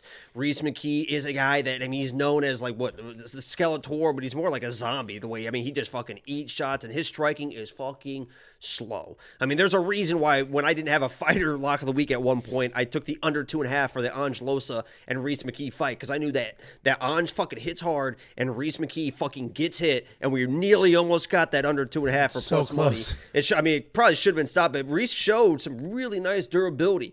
And if he's able to withstand the early onslaught of Chidi, of course he can overcome that, and he's shown that. He almost finished Ange Losa in the last minute in the third round after getting beat on pretty much the whole fight. He is resilient. He can kind of volume you. If you're getting tired, he will not stop. But I got to go Chidi here. And I'm not super confident. I'm not crazy confident. It's low confidence. I'm not going to bet Chidi, but he is the better fighter. He is going to land shots early. He is very, very fast. And maybe at 170, he's really putting people's lights out. I'm going Chidi here. I don't absolutely love it. Rhys can weather the storm. We'll see. But if you want to play it, this could be a live bet situation, right? You maybe play Chidi, and then if he doesn't do it, right? I assume even if he doesn't get it done in the first, he's going to withstand the first. Chidi could look like a fucking. It could be minus 300 after the first, but we all know what could happen in second and third round. So Rhys could be a live bet play for sure. Yeah, I think he fought on that same card again, and he's doing it again here, with Caolan Loughran. And they all showed up, supposed to be these foreign prospects, these good Irish prospects that were supposed to be the next generation, and they both just absolutely sucked. And I can't get that out of my head. So it was just Rhys getting beat on and being tough. Chidi is just too good, too dangerous, and tides turned in his last couple of fights, but it was really good opponents. McCall Olenjacek hits like a freight train. Gregory Rodriguez hits like a freight train. Like Rhys McKee isn't that guy. He's durable. He's long, but that's literally where it ends. So I am very confident in Chidi, but I'll be a nervous freaking wreck this whole time. I am going to spend the $8,600 in DraftKings, though, on Chidi with that salary. Are you going to spend the $76 on Rhys? I picked Chidi. I'm not playing Rhys. Okay. Well, I didn't know if, he's a zombie. He could make something happen. Yeah, sometimes you ask stupid questions. It's fine. Well, speaking of stupid, it'd be stupid not to become a premium member. It does a couple things for you. One, it just supports us. It's just a great way to support the channel. Get me to the Apex again. It keeps the lights on and it gets Jacob paid. I want to go every week. It did look like a ton If everyone becomes a premium member, I don't give a fuck. I'll move to Vegas and go just to Apex every week. Somebody commented, honestly, if you keep filming vlogs about how amazing it is, Josh the Web Guy said this, they could just use those as like advertisements for these tickets are worth it. Yeah, I think my vlog is like, they should use something like that for like, if they want to sell tickets, hey, guess what, UFC? You want to sell tickets to the Apex? Put me on a fucking promo, and I will pump the shit out of that because that was one of the best experiences of my life. Just the food looked good. That food was bad. That's the thing. I didn't even show up the food in the vlog, dude. They had fucking. I don't even know what the fuck they were. I mean, it was steak. It was, it was like a baby chicken. It was a quail. Dude, it was fucking incredible. The drinks, the waitress was awesome. Just drinks flowing down. Last call, because Big Don was fun. I was putting down drinks pretty well. I was hungover as shit, dude. Going to the Apex, I was hungover as shit. But the second I got there, like the mood switch, I got one beer in me. It was good. But Big Don was fucking putting down drinks. My friend that was with me. And last call came, and she's like, "Can I get you anything?" I'm like, "Nah, I'm pretty good. You know, it's about to be the Amanda fight. You know, I want to be a little zoned down a little bit." And he was like, "Yeah, if you don't mind." She brought him out a fucking tray of drinks. Literally like 5 or 6 fucking drinks for last call. Like, here you go, guys. Enjoy. It was crazy. Like, they treat you like fucking royalty. Yeah, I mean, it was expensive. Well, how much were the tickets? You say the 5,000 number. That included flights? No. 5,000 was the tickets. I thought it was $1,500 for a ticket. No. It was $1,750 plus... no, it was 15, per person. No, 17. Yeah, it was $1,750 a person. An extra $750 per ticket to sit on the couch, which is the front row. So that's $2,500 a piece. So it's $5,000. Oh. What if you were a solo and wanted to sit on the couch? Would they put 2 strangers on a couch or no? I bet they would. I bet you're only buying one. That would be awkward. Just like a hello. Not awkward for me. Gotta love, baby. Yeah, no, all there is. We do have a couple of super chats. Luis Rodriguez. Somebody said I can't roll my... So, sorry, Luis. We'll be right back to you. I said one of the Brazilian names, I changed the R to an H, and they're like, it's not an H. Learn how to roll your R's, dummy.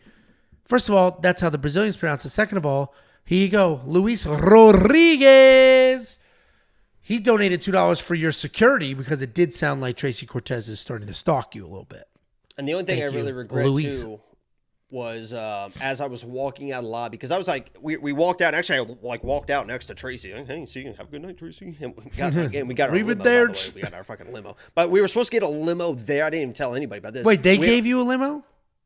No, or you booked a limo on your own? No, I got a limo. Oh, okay. Yeah. But I was getting a limo there and on the way back, too. The limo on the way there, because it was going to be in the vlog. Us getting a limo was going to be fucking awesome for the vlog, you know, getting a fucking limo. Even though it literally was like $160 or something like that. But the limo was fucking late, and we had to fucking go. I'm on the phone. They're like, yeah, he's like 10, 15 minutes away still. I'm like, no, I can't just... They kicked us out, yeah. I was like, what the fuck? I was like, what the fuck? I was like, so we had to get a fucking cab. The cab driver was fucking, like, drove like 35 miles an hour and a 70 on the way there. It was like, the guy was a fucking idiot. So we got a cab there, limo on the way back. But what I was going to say was, when I was walking out, I looked, and Laura Senko was just standing right there. And I literally was like, had already like unwind myself. Like, yeah, I just like was like, oh, man, that was a great night. And I looked at her, we made eye contact, and I went, and just walked out. Just didn't even say hi to her or anything. I just went like, it just walked out the door. Just the noise. Yeah, that's funny.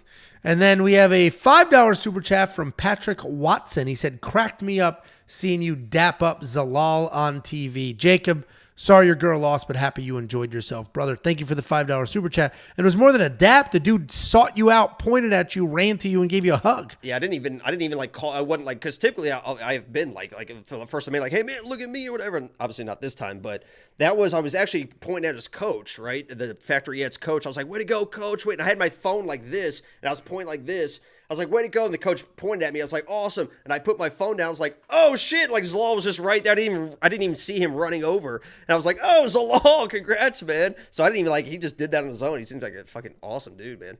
And why you? Like, he didn't know all week that you were screaming he was going to win, right? Well, before the fight, I walked up. I'm like, attaboy, Zalal, welcome home. Like, welcome back. So he saw me. Okay. Literally, as he's about to make his walkout, I was like, hey, welcome home, baby. And you had a very memorable shirt on. So yeah, I was like, welcome home, man. And then in the coolest thing that I wish the broadcast caught as well, and then we can get, I mean, I don't know if people are interested in hearing this, but because obviously I was talking to fighters throughout the entire thing. Like, I didn't give a fuck. I was talking to everybody. And Zalal obviously dominated the first round. He came out the second round. He's facing us. And I had already been talking to him before. And I said, and I put in the vlog, but I didn't have his reaction because I didn't have it on the broadcast. I was like, welcome home, baby. Like, welcome back to the UFC. And he's like, he just had a dominant round. And there's like, fight, and the round starts, and he looks at me like winks and points, and then he gets to fighting. Like, in the fight, I was like, oh, shit. But they were like cutting a promo, so they got to the broadcast late. But yeah, that is sweet. Somebody commented, here's the thing. Grown men don't like to be called baby, which seemed like projection. It seemed like a projection because people say baby. I say baby. I saw Kamaru Usman. I was like, hey, baby, what's up, baby? Yeah. Still, man. People love to adapt him too. Anyway, we got a $2 super chat from Tannis. He says, Jake is the man. We want picks is the shit. And then a couple of emojis. Let's go ahead and move on. Next up at UFC Atlantic City, we have Angel Pacheco taking on Caolan Loughran. Angel is not American. That is the wrong flag. And I will talk to the team about that. The graphics team is getting a little bit out of control. But he is fighting out of America, and that is where that flag came from. But Angel Pacheco is 7-2 overall, 4-1 in his last 5. He's coming off that Contender Series loss. Famously, one of only 2 people, or at least at the time, who lost their Contender Series fight and still got a contract. He's taking on Caolan Loughran, 4-1 in his last 5, 8-1 overall. He's coming off that loss in his UFC debut where he told everybody, I'm the next Conor McGregor. Oh, I'm going to be the best. Ooh, Ireland. And then he went out there, had his strikes doubled, and turned into a wrestling nerd. That's Caolan Loughran. Take a guess how this breakdown is going to go. Angel Pacheco, as I mentioned, is a bit of a unicorn, winning that Dana White Contender Series contract, or that UFC contract, despite losing on the Contender Series. He won that contract for 2 reasons. One, Dana met him backstage and he was just devastated. Like, Angel was devastated. Like, this sucks. I fought my ass off. I was trying to change my life. I wanted to make my life and my family better. So obviously that tugged to the heartstrings. And he fought like a man. He lost that fight. It wasn't a controversial decision, but it was. He fought his ass off. I don't know, some bum. Lock of the week, Danny Silva, baby. He fought his ass off, and it was a great fight. Style-wise, busy striker. He likes to pressure forward. He lands at an incredible rate. You're going to see a lot of finishes on his record. They're not one-punch knockouts. That's not who he is. He's all volume, all gas, and he will get those volume-style finishes. Takedown defense is okay. Takedowns are almost non-existent, but he is an absolute dog. Taking on Conor McGregor 2.0, the next Conor McGregor, the next big thing out of Ireland. Actually, what was funny is he did tweet. He knows that this is how people feel about him. He did tweet something and made me respect him a little bit. Where he was like, that bum prospect who lost in his UFC debut was headed to Atlantic City for a second fight. Like, that was him talking about himself. I'm like, all right, that's cool. Wow. Good for you. He's very self-aware. But he can be a powerful guy. He's got that big, wide base stance where he just plants. He'll send kicks with 100% power. He'll send punches with 100% power. He just throws everything as hard as he can. Takedown defense is solid because his freaking legs are so wide. He's just planted right there. He does leave himself open to get hit, to get shot on, though, because he's just solid. There's not much footwork going on there. Can be a busy striker, moves forward, solid wrestler, just going to keep trying to close the distance, keep trying to get you against the cage, keep trying to work you down while throwing monster punches up top. I don't know why I don't like Caolan very much. I think it literally was just the trash talk leading into that fight, only for him to just get tooled by a French outside striker. Like, it just didn't sit right with me, but he is a good striker. He can wrestle offensively, and that loss may literally be the best thing that's happened to his career. It might have been a little bit eye-opening for him to lose his UFC debut, take it all a little more seriously, realize you're not the next Conor, at least not yet. I am going to pick Caolan. I do think he comes forward, and I think at the very least, he's going to be shooting a million takedowns, holding Angel against the cage, which will remove just the wild volume strikes that come from Angel. So Caolan Loughran is the pick. What do you think, Jakey Bombalotes? Yeah, Angelo, you know how much I love my dogs. Right? You know how much I love these guys that go out there, the grit, the determination, the guys that are willing to risk it all, right? He got dropped early in that fight versus Lock of the Week, Danny Silva. Danny Silva looked fantastic that entire fight, but Pacheco hang tough, right? If that wasn't a Lock of the Week, Danny Silva in that cage, he probably comes back and wins that fight versus anybody else, but he met a man in that cage that was just as tough as him. And that's unfortunate for Pacheco because this guy is a fucking dog. And I believe in this matchup, he is the better striker. I think he's the better striker. I think he's an absolute dog. And as good as Caolan is and his, the ability to eat shots that he saw versus Taylor Lopoulos, guess what? Pacheco isn't Taylor Lopoulos. He's not one of these French guys that's just fighting you from the outside. He's going to get in your face. He's going to throw fucking wild elbows, nice tight boxing, work the body, right? He's nice and tight. He's working the body. He comes over with an elbow. He does it all in the tight clinch positions, and this dude, Caolan, gets fucking lit up. The thing that does worry me is I don't really know the takedown defense of Pacheco. For a guy like Caolan. Caolan is a pretty good wrestler. And if he wants to win this fight, and the reason why he is a minus 380, minus 400 fade, whatever it is probably because people assume that he's going to get takedowns and he's going to have the wrestling in this fight. And I'm telling you right now, if he fucking doesn't, he's going to fucking lose. If he does not get the takedowns, he does not get the wrestling, this dude Pacheco is a fucking dog. He's going to get in his face. He is going to be my pick, and I am considering him. Haven't picked it yet. It's been a very short week, long week, whatever it is, long weekend. I haven't picked the lock of the week yet, but I'm telling you right now, Pacheco is a candidate. He's my pick. I get it, especially as a Loughran hater. I get it, so I'll take it all day. I hope that's what happens. So I'm good with it. He's actually from Minnesota, so he is American. Let's all relax and make snap judgments based off somebody's name. Because based off my name, I would not be very American, would I? Picks. Oh, my name on StreamYard. Got it. Bing bong. Yeah, I get it. I think Caolan wins this fight because of the gap closing and the wrestling, and he takes away all of the volume on the Pacheco side. But as you mentioned, Pacheco is a dog. Loughran's not soft, though. So I think even if it turns into a dogfight, I think he's a tough guy, yeah. Yeah, he's not soft. My only issue was literally the you can't just keep eating shots like that, though. I mean, he's eating 100% fucking shots, and he's just like, he's just fucking stiff. I mean, he's not flowing in there. He's just like just fucking stiff in there, man. I hear you. Listen. Shit. I get it, man. Yeah, I get it. Flow with shit, man. He's fucking. He looks like me. Yeah, he just doesn't. If he had one punch knockout power, it would be concerning. But he doesn't. Which He's gonna fuck him with an elbow, dude. He throws his nasty elbows. They nasty, Angie. I got you, man. I got you. Well, we are on opposite sides here, but I'll be rooting for Jake. I hope Jacob's correct. I hope Angel wins this fight. That would bring me a little bit of joy. And what will bring you joy is right after you go to WeWantPicks.com and you click Become a Member. It's $10. I do have a bet on this one. Outstanding. And you can unlock the joy that you will be brought. It's $10 and you will instantly have access to everything. And then next week when you come back and you still have access for that $10 and then UFC 300 floats around, you're like, holy shit, I still have access to the picks and the bets and all the tools for that $10 I spent a few weeks ago. That's crazy. WeWantPicks.com. It's only $10 an entire month. Raise the roof. You know what else is crazy? I just had to permanently ban this guy. So James is banned. He said, Angelo always wears dark clothes to look slimmer, but it's really starting to have a reverse effect. Hey, Dick Whistle. Oh, here we go. It's a We Want Pick shirt, you Muppet clown. And I wear all colors. What a fucking joke.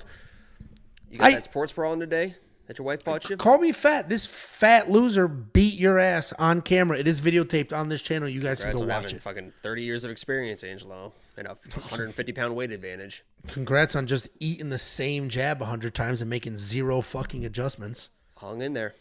Dope. Yeah, your blood didn't. It left your body at a fucking rapid And I pace. just fucking smiled at you, and you were scared, too, defending a couple takedowns. It terrified. And people are starting to realize, too, somebody made a comment that they went back and kind of rescored that fight with a kind of a clear view. And a lot of people are scoring it for me.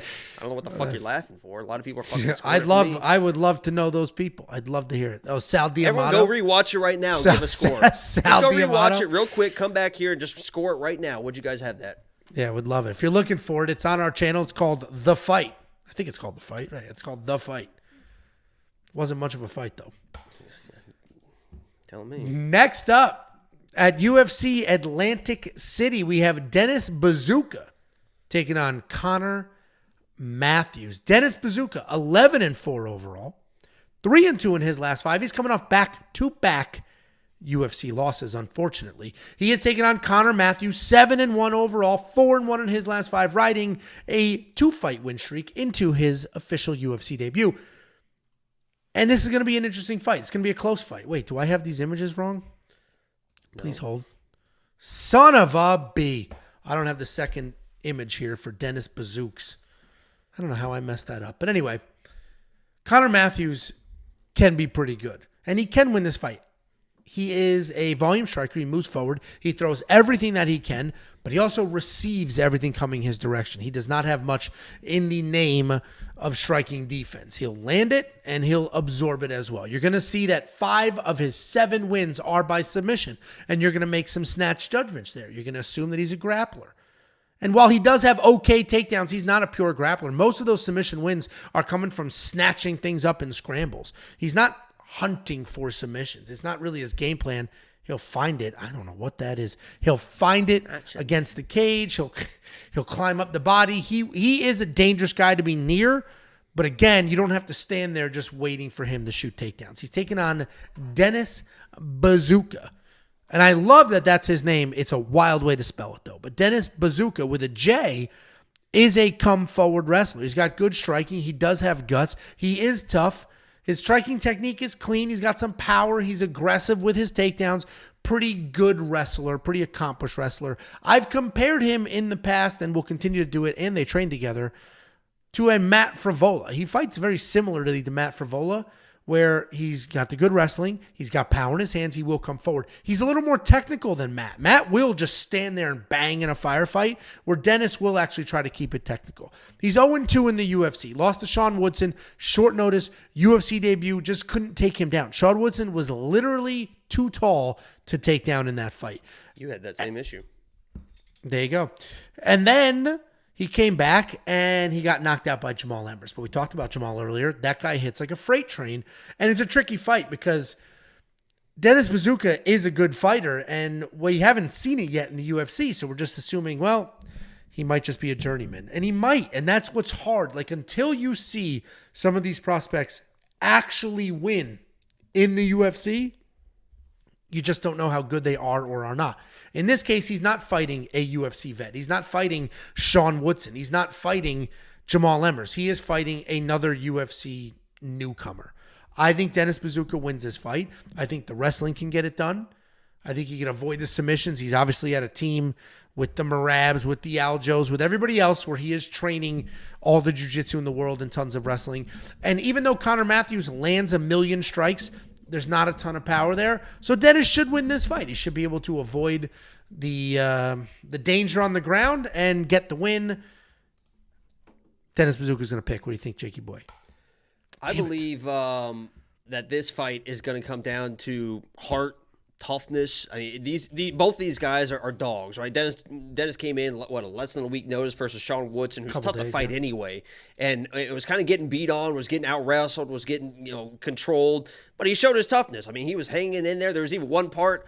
What was it? At the end of the second round where he reversed the position. Also, he's like wailing shots. Everyone's like, oh my God, he might fucking finish Sean Woodson right now. He's got all the heart in the world. And Connor Matthews is the same type of guy. I mean, this guy is like an Air Force special ops type of dude. He shows it in his fights, right? He's getting hit, but he doesn't give a fuck. He's moving forward. And luckily for him, honestly, the guy that he fought in his Contender Series fight, that Brazilian, is a long, rangy, dynamic striker. And he was able to withstand that, land his own shots, right? Dennis Buzukja is not going to be that dangerous as a striker. So I think from that aspect, it's a little bit of an easier fight. And I think Connor Matthews can get some takedowns. This guy is a good grappler. That's really what he wants to do. He will hang out in the striking if he doesn't feel too in danger and he does have good volume. He can kind of wear people down. But in a fight like this, where I think it's going to be a little bit harder to wear down a guy like Dennis, we saw Dennis getting taken down by Sean Woodson, and I think that was more of like a fatigue type thing, more than a technique. But he was getting taken down. And I know that Connor Matthews can take people down. He's got some decent takedowns, has really good control on top. I think that Connor Matthews is going to be able to dog this fight out. I know he's the underdog, and he probably might not even be the more well-rounded fighter. But I think that this gets into the second and third round, and it's Connor Matthews the one moving forward, shooting some takedowns, getting some control, and winning this fight. So I got respect for Dennis for what he did. Kind of got buzzsawed a little bit by Jamall Emmers in that next fight where, I actually thought he was going to be able to win that fight. But I like Connor Matthews here. I think he's going to be able to dog this shit out, man. Yeah, I mean, it's definitely a tricky fight. I trust the wrestling, and that's what's funny about stats. If you look only at these stats, you would think Connor Matthews is the better wrestler, and I just finished telling you that he's not a nonstop wrestler. A lot of those submissions come from scrambles and literally climbs you against the cage. I'm going to trust Dennis. I'm going to trust the wrestling, but man, until you see that first UFC win, it is so hard to do somebody with your money. So I'm going to continue to monitor the line movement. It yo-yos a little bit. Dennis works his way up to minus 150. It comes back down. And then it starts to swing a little bit the other way. So I don't think people know what to do. So I think it's just going to sit sort of kind of close here. What's Dennis at right now? He's like minus 120 earlier today. Oh, was that my cue to do something? You usually have it up, usually like so minus quickly. 127. Nice. See? Yeah, that's looks like? What, who looks like? Dennis Buzukja. What does he look like? Don't you think it kind of looks like your cousin? Anthony? Big Tony? Yeah, I think so. No, Anthony has like Jew curls. This is fantastic. He doesn't look like Anthony. I think it looks like Anthony. Both look good looking gentlemen. Oh, we all look alike, don't we, Jacob? All non-gingers look alike. What a joke, dude. What a joke. Yeah, we're all just tall, tan, with beautiful thick hair, and you think we all look alike. What an absolute joke. You know what? If you guys want to become premium members and help me get out of this dump so I don't have to do the show with this guy, WeWantPicks.com. Click Become a Member. It's only $10 for an entire month. And you'll get everything you could ever want or need heading into fight week. We will also send you $50, completely unrelated to premium membership. Anybody in this world can go to WeWantPicks.com/bets, use the link to sign up with any one of our betting partners, make a deposit, and we send you $50 as a thank you. It's that simple. WeWantPicks.com/bets, sign up, make a deposit. We send you 50 smackerinos. And you'll also, and you could use those $50 to sign up for premium membership. We'll unlock things like the safety parlay, the tools, and everything else. This is a very good main card opener. I'm looking forward to, I don't know your breakdown on this fight, but I'm looking forward to it. And that's a genuine statement. Are they brothers? They look like they could be brothers. They look similar. Yeah, they got that same scowl, huh? They do look like they could be brothers. See? Jacob's got the same chest hair as you. I have zero chest hair. We've discussed this before. I wish I had nice chest hair. I have no chest hair. You have allocated an hour and a half of every single day, usually in the morning, for waxing your chest. And I hate to put that out there, but you've told me it and you keep talking about I don't have a hairy chest. An hour and a half a day this guy allocates literally to waxing your chest every day because it grows that thick. I'm lying about that. You say that right now. Say that right now. I'm lying about that. Wish you weren't. I wish, dude, I would have a squirrel's tail right now just out and about, rubbing up against the microphone. I'm lying about that. That's such an absurd thing to fucking lie about. Why would I make that up? Same reason you tell people your teeth aren't veneers. I don't know why you would make that. I don't know why. Nobody knows why you sing songs and gyrate hips. Nobody knows why you pretend you don't have veneers. Nobody knows where your fucking eyebrows went. Where are those? So there's a lot of stuff that people don't know. See that retainer right there. But what I know is that opening up the UFC Atlantic City fight card, we have Andre Petroski taking on Jacob Malkoun. Andre Petroski, 10-2 overall, 4-1 in his last 5. He is coming off that unfortunate knockout loss to Michel Pereira in Michel's middleweight debut. He's taking on Jacob Malkoun, 7-3 overall, 3-2 in his last 5. He's coming off that disqualification loss to Cody Brundage, where Cody not only got the win, but he did get an Oscar for his performance after a couple of back-of-the-head shots. This is an interesting fight. Says a guy that's never been elbowed in the back of the fucking head, I guess. Because you guys talk. Ooh. And this is an interesting fight because both of them are very good wrestlers. One of them has insane power in their hands, but both of them are very good wrestlers. Andre Petroski comes forward, great takedowns. His stand-up is just okay technique-wise, but he's got a ton of power, and that power is there to set up the wrestling. He is a wrestler, good, clean, fast entries, nice takedowns, and you just bomb away. He does have solid BJJ, training with some very accomplished BJJ guys as well, and he'll use that to get the positions, control, maybe snatch up a submission or two, but that's not his plan A. He's coming off that knockout loss to a middleweight debut, Michel Pereira, which has aged quite well considering Michel just dominated McCullough and Jacek in his second fight. He's taking on Jacob Malkoun. This guy's a rarity. He's a very good wrestler, and he's from Australia. Not really known for its wrestlers, but he's a good wrestler. He wants to plot put forward, another shrimp on the barbie, mate. throw everything with power, and then shoot takedowns. That's His punches are looping them. That's the stuff Yeah, people it is the stuff that I hate it. I get it. That guy who right made now, that literally yeah. there's 100 people right now that just pulled out their fucking keyboards. They have their little keyboard drawer, right? I'll get my glasses on. This Jacob guy interrupts so much. It's so annoying. A mechanical keyboard, too. Yeah, click, click, click, click, click. Yeah. Yeah. Because they're faster for gaming. Anyway, Jacob Malkoun is a rarity in that he's a very good wrestler from a country not known for its wrestling. And his wrestling is solid. He'll lower his level. He'll shoot takedowns. It's not drag him to the ground sloppy nonsense. He will actually wrestle. He'll bomb away in his feet, too. Everything he does a little too hard. So instead of a straight, it's looping. Even his jabs, instead of a nice straight turnover jab. Roll that over. It's I like looping. that. He's looping it. Did you? He liked it right in the face. Anyway, everything Jacob Malkoun does has a little bit of loop to it, and what that does is allows people to beat him to the punch. If Andre Petroski stands in front of him, pumps a jab, he can get to him every time. Then he wants to offensively wrestle, he can take him down there as well. I actually like Andre Petroski to win this fight. Problem is, he looked like shit in his last 2 fights. He was outstruck by Gerald Meerschaert. Yeah, he dropped him, but everybody drops Gerald. He was taken down by Gerald Meerschaert as well. And then Michel Pereira absolutely sparked him. So he has not had a great run recently, and I think the odds are reflecting that. For him to be a plus 180 dog with the power he has, with the wrestling he has, is a bit surprising. With that being said, I understand Jacob's nonstop wrestling and his cardio could be a problem here. Andre could fade at times, but I'm going with, what'd you say?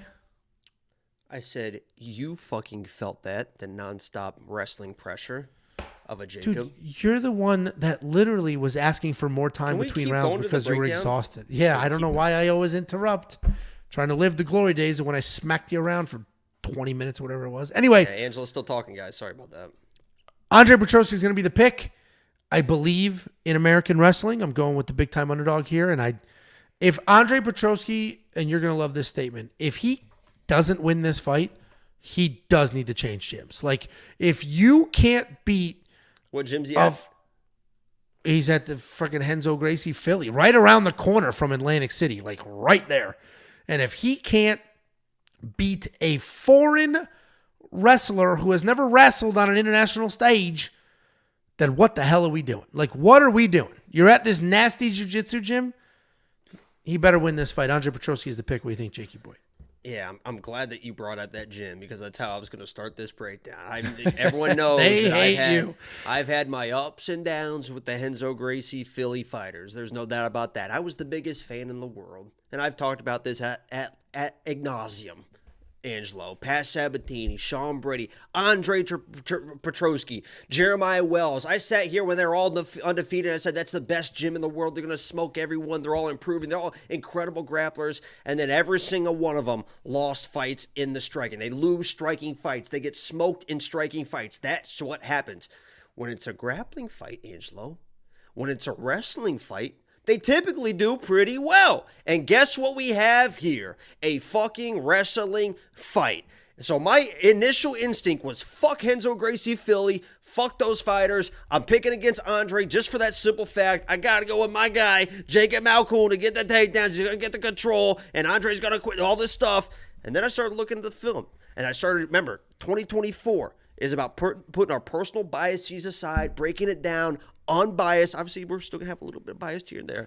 But I watched that fight with Jacob Malkoun and Phil Hawes. When Phil Hawes put this dude out, wasn't the biggest shot in the world. He got touched. It really affected him by a powerful striker in Phil Hawes. You mentioned Andre Petroski, powerful striker. He doesn't throw it technical. And in this fight, honestly, I think if you're Andre Petroski, bomb away. 100%. I think you move forward. You throw the big shots, and you trust your wrestling. You trust your scrambling. You trust your takedown defense. Well, even if you want to go to the wrestling early, what happened in the opening 30 seconds of that Jacob Malkoun Cody Brundage fight, Angelo? Cody Brundage easily took this guy down.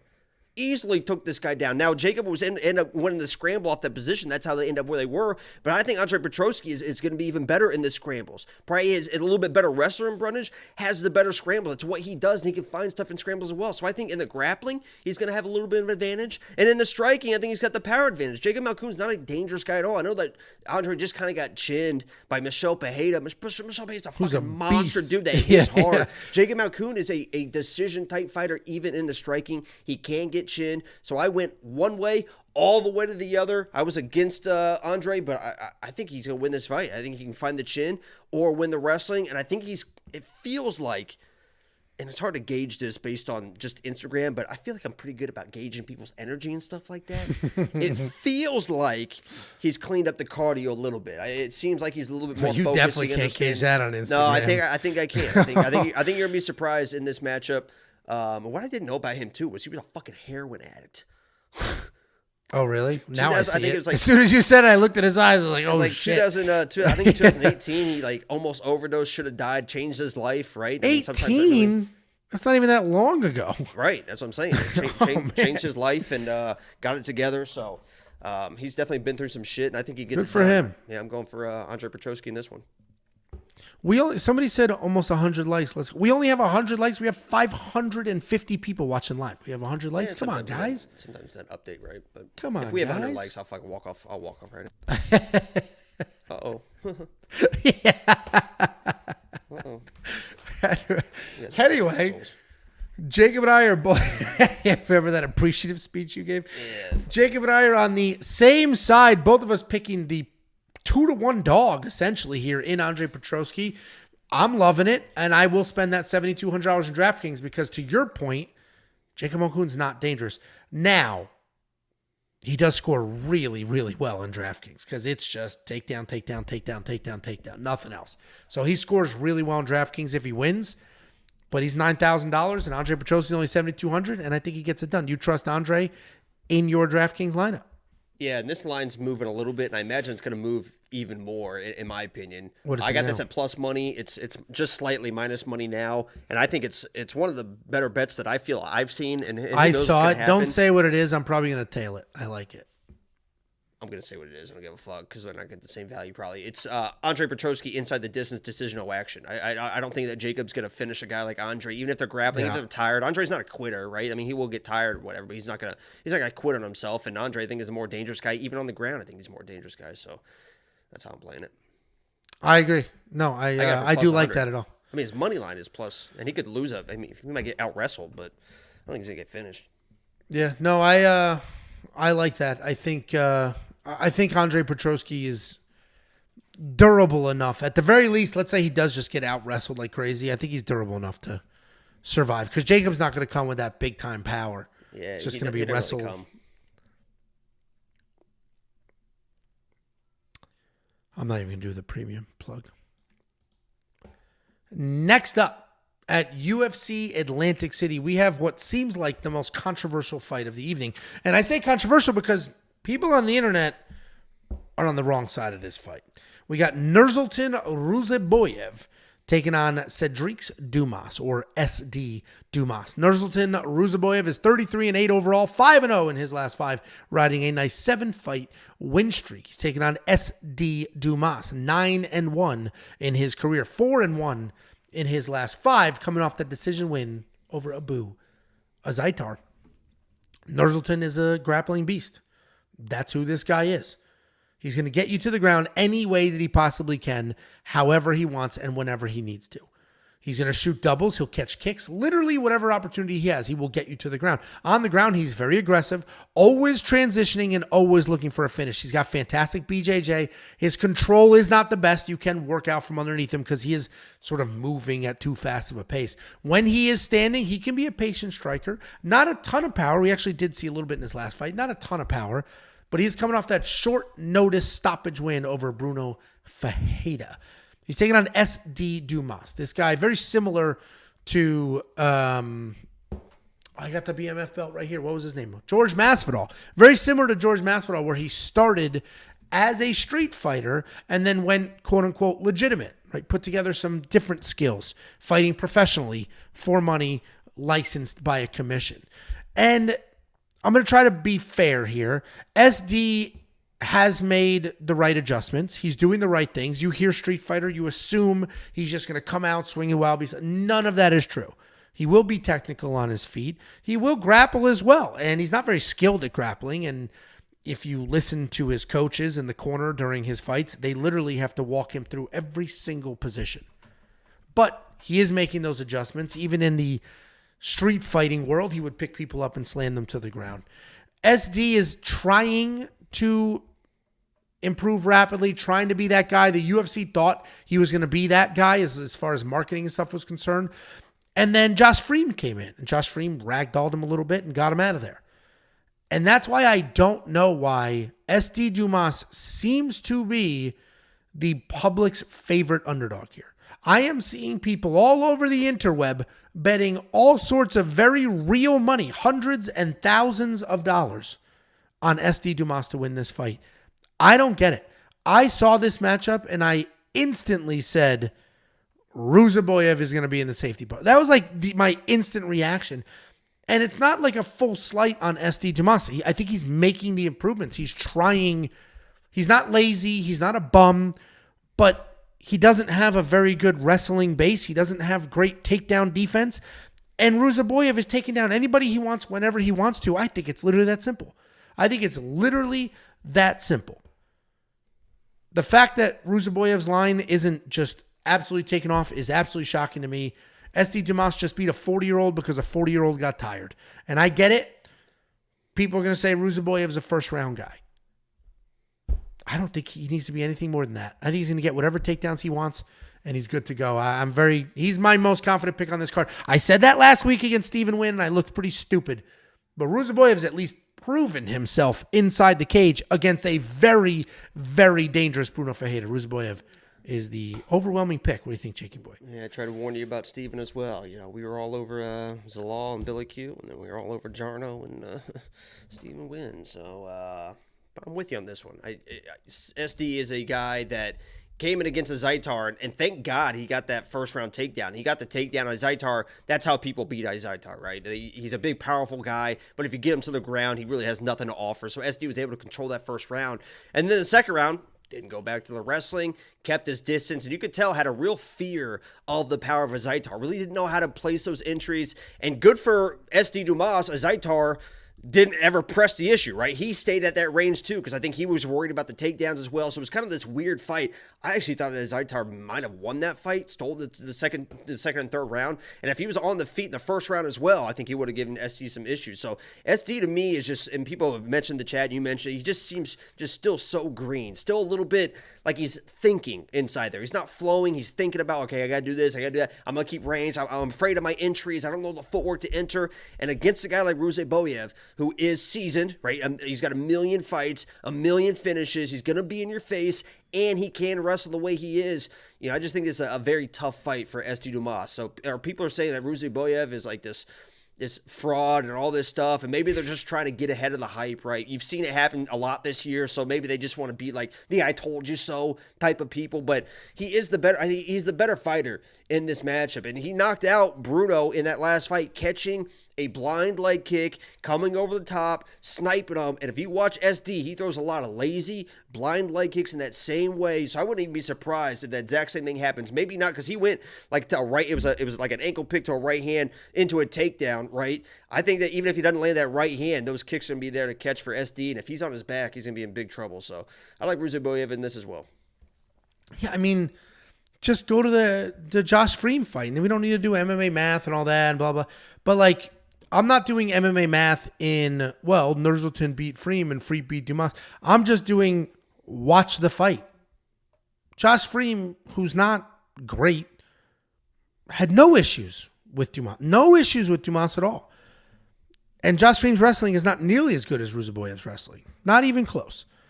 And then if you go to the Cody Brundage fight, that was a very frustrating fight because I also picked Cody Brundage to beat Dumas.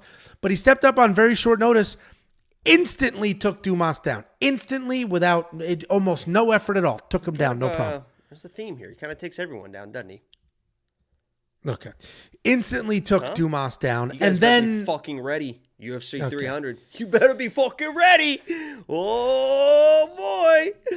He literally is, I don't want to get off topic. It drives people nuts, but he literally is going to be the biggest underdog in the history of the UFC. You know that? And I'm the next day. Literally. I have flights booked for the next day to fucking Brazil when he fucking, because I know for a fucking fact. No, I want to say this. It's a little off topic. I'll make it quick.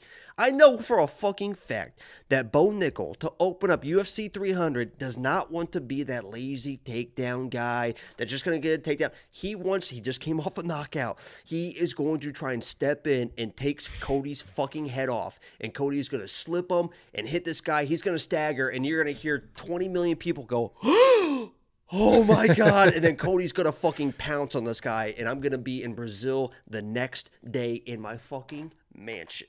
It's going to be beautiful. Anyway, back to this fight.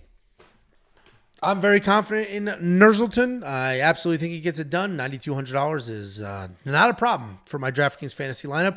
Jacob seems to agree with all of those statements. And if you do want to check out the picks, the bets, the round line leans, and more, WeWantPicks.com. Just click Become a Member. At the top, it is only $10 an entire month, and that will cruise you all the way through UFC 300. Duval.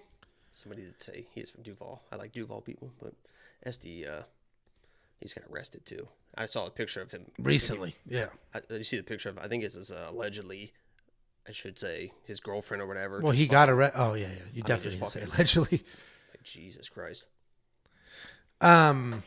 Next up, at UFC Atlantic City, we have Chris Weidman. I love this guy. That pause was for respect.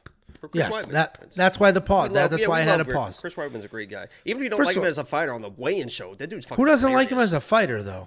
I don't know. People people hate people for all sorts of reasons. I'm sure those are going to be saying in the chat, be like, oh, Chris Weidman's a fucking douchebag. You know he's 2-7 since USADA came in? He's not a USADA issue kind of guy, though. Don't see you say shit like that. It's just a fact. Well, then he should win this fight because there is no USADA. We got Chris Weidman taking on, and he might win this fight, honestly, taking on Bruno Silva. Chris Weidman, former middleweight champion of the world, at one point in time was in the conversation of maybe one of the best middleweights, or top 5-ish middleweights that we've seen. He's 15-7 in his career, 1-4, unfortunately, in his last 5, but he's coming off that wild leg break. And then he fought Brad Tavares and lost that fight. He is taking on Bruno Silva, 23-10 overall, also only 1-4 in his last 5. He's coming off that decision loss to the Dagestani prospect Shara Magomedov. It's a tricky fight to break down because I'll start with Chris. He's old. He's 39. He's got years on him as far as wrestling is concerned, fighting. His legs snapped clean in half a few years ago. He came back, and it's the worst he's ever looked. Like, he looked terrible. Physically, he didn't look the same. He was just slow. Like, he just looked like a shell of himself. And you know what? His leg snapped clean in half, and he took 2 years off. And maybe that's what that was. But Anderson Silva, who oddly enough snapped his leg against Chris Weidman, he came back after that. Didn't look Nearly as beat bad DC as Chris for the looked. belt. He didn't look as bad as Chris looked. Joke. Like, He didn't. I got it. Yeah.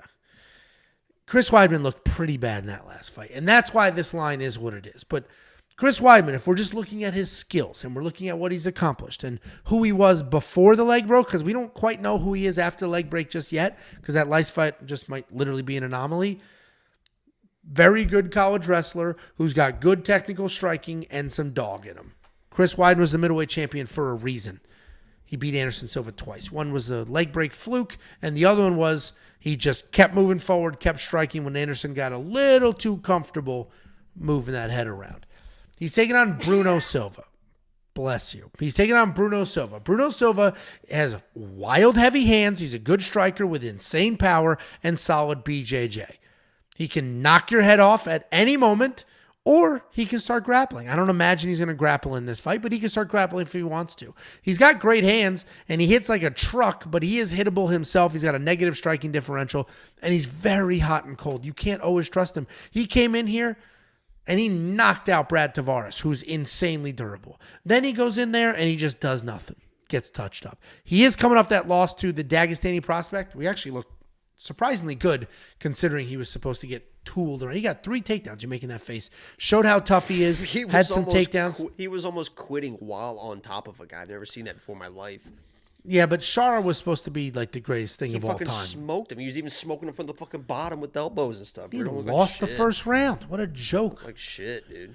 Anyway, we got the 1-4 versus the 1-4. And I think the UFC, I think they're trying to get Chris a win here. I don't know who else at middleweight that they would put there where they're like super confident that would be reasonable. This is a reasonable fight. I am going to pick Bruno Silva, unfortunately. And it pains me to do that, but I do think Bruno's going to get it done. Chris just looked so bad in that last fight. And I think it's just a lot to overcome. I couldn't imagine my leg breaking clean in half, having to nurse it back, like just all the things. I think Chris is going to come out. It's going to be at home. It's going to feel like a huge, big thing, but he's a little slower. He's not quite what he used to be. And Bruno Silva can still be good, can still be dangerous. I think Bruno Silva wins, but I'll be full-blown rooting for Chris Weidman. And it's not the craziest thing of all time if Chris Weidman wins, but I think he's just a little too old at this point. What do you think, Jakey boy? Yeah, I'm not a real, how do I say this politely? I'm not a fucking pussy like you. So I am going to pick Chris Weidman. I think that this is going to be a Robbie Lawler moment. The UFC wants Chris Weidman to win this fight. They wanted him to come back and win that last fight. And they thought that they were doing him a favor with Brad Tavares because Brad Tavares isn't a dangerous guy. So they thought, let's put this guy against somebody that's not dangerous, and hopefully Chris can work his way back into the fight, get the takedowns he needs. But the issue was that it was actually a bad match for Chris Weidman because Brad Tavares is such a durable guy and will kind of wait back, touch you up, and has incredible takedown defense. And Weidman just really couldn't get. He was getting touched up on the entries and really couldn't get to the legs. And Brad Tavares is always going to be around, so it's not like he could like wear down and eventually get the takedown. So honestly, they were trying to set him up as like not a dangerous fighter, but it was kind of a bad matchup. This is a great matchup for Chris Weidman. I understand that Bruno hits hard and he could knock out Weidman. People be like, oh, he's going to get knocked out, and that could happen. But Chris Weidman knows, and everybody in this fight knows, that if he gets out of this first round, Bruno Silva falls off a fucking cliff. Even against Shara, like you mentioned, he got those takedowns, and that's against terrible takedown defense. Barely got these takedowns. He was on top, just like laying there, just fucking dying on top. He lost those rounds in a top position because he was just fucking laying there about to fucking die. There is a moment in that Brad Tavares fight where his legs were chewed to fucking shit. He was having issues. You could tell he was frustrated. But there was a moment in that second round where he went like, and he pointed right at fucking Brad Tavares, and he fucking pointed right at his legs, and he just fucking kept, from that moment on, it felt like, before that moment, he was like unsure. right? It was like he's back, and it's like, I think in that moment he flipped the switch, and he was like, all right, I'm fucking back. Guess what? No matter what happens in this fight, I am marching forward, and I am coming forward, and I'm going to keep coming forward no matter fucking what. And he lost that fight, and it didn't look good doing it. But if he has that same attitude, if he survives that first round, has that same attitude in front of the home fans, looks at Bruno Silva and says, guess what, motherfucker? I'm not going to stop coming. And I'm going to keep on coming, and I'm going to keep on coming. He is going to destroy Bruno Silva in the second round. And even if it gets out of the second round, he's going to destroy him in the third round and have a Robbie Lawler moment. So obviously he's got to survive the power early. But if he gets out of this first round, fucking Chris Weidman can take over this fight, man. Especially Bruno getting wild with the fucking, a heavy striker throwing wild shit for somebody that has got takedowns in wrestling. That's what you want. Level change, boom, easy. I think he wins this fight because I'm not a pussy. Okay. Well, I hope he wins this fight. I just don't think he will. We got $6,900 in DraftKings. I don't think he was worth $6,900 in his last fight, and I agree with you where Brad Tavares might have been a tougher matchup because he couldn't get it to the ground and Brad's durable. But I disagree in Brad's not dangerous at all. Bruno is dangerous. And I don't know if he's going to knock out Chris because I'm not worried about Chris being chinny. I am worried about Chris he faded hard. It wasn't even just, I'm not confident in my leg. Like he was gassed. He faded hard. I do remember the whole let's get it. It's a little too much, a little too little too late. Yeah, it's too little too late, but I'll be rooting for Chris. And I hope he wins for a million different reasons. I am going to be on the Bruno side. $9,200 in DraftKings. It's a little risky though because I don't think he's going to finish Chris Weidman. I don't think Bruno Silva is going to finish Chris Weidman. But I do think he can squeak out a win, stay busy, make something happen here. Are you going to spend the $6,900 in DraftKings? I imagine you are. You picked him. He's a dog. I think it's an interesting play for sure. People are like, That's a biased pick, Jacob. That's why I don't. I have no bias to Chris Weidman. Yeah, I don't know why you do. No bias to Chris Weidman. I broke this fight down how I see it. Bruno Silva fucking death gasses usually in the second round, and Chris Weidman can maybe survive. I was very open that he could get fucking knocked out. Somebody high possibility, but I think if he gets out of the first round, he's very live.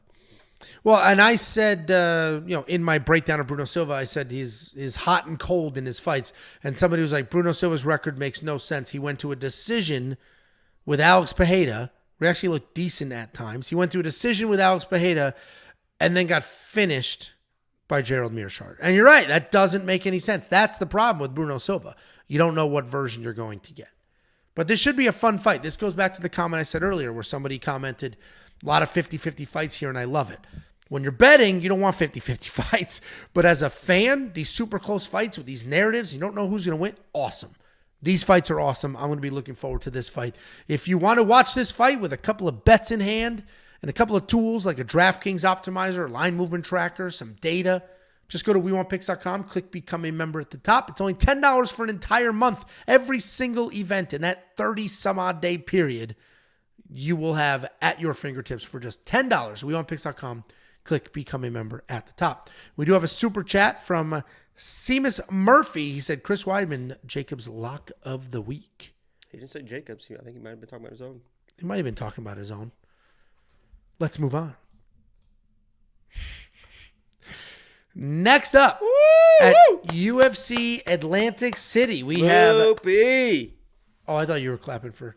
We got Virna Jandiroba taking on Lupita Godinez. Virna Jandiroba, 19-3 overall. 3-2 in her last 5, coming off back-to-back grappling wins. Taking on Lupita Godinez, 12-3 overall, 4-1 in her last 5, riding a 4-fight win streak.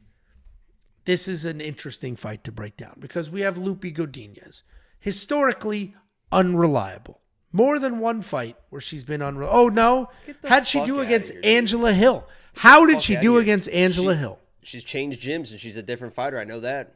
Oh, so when I said historically unreliable, that was an inaccurate statement or an accurate statement? It's not you're trying to make it seem like that is going to carry over to her new style. When I said historically unreliable. You're trying to set that up to Well, you don't know what my next sentence is. I do, but you don't.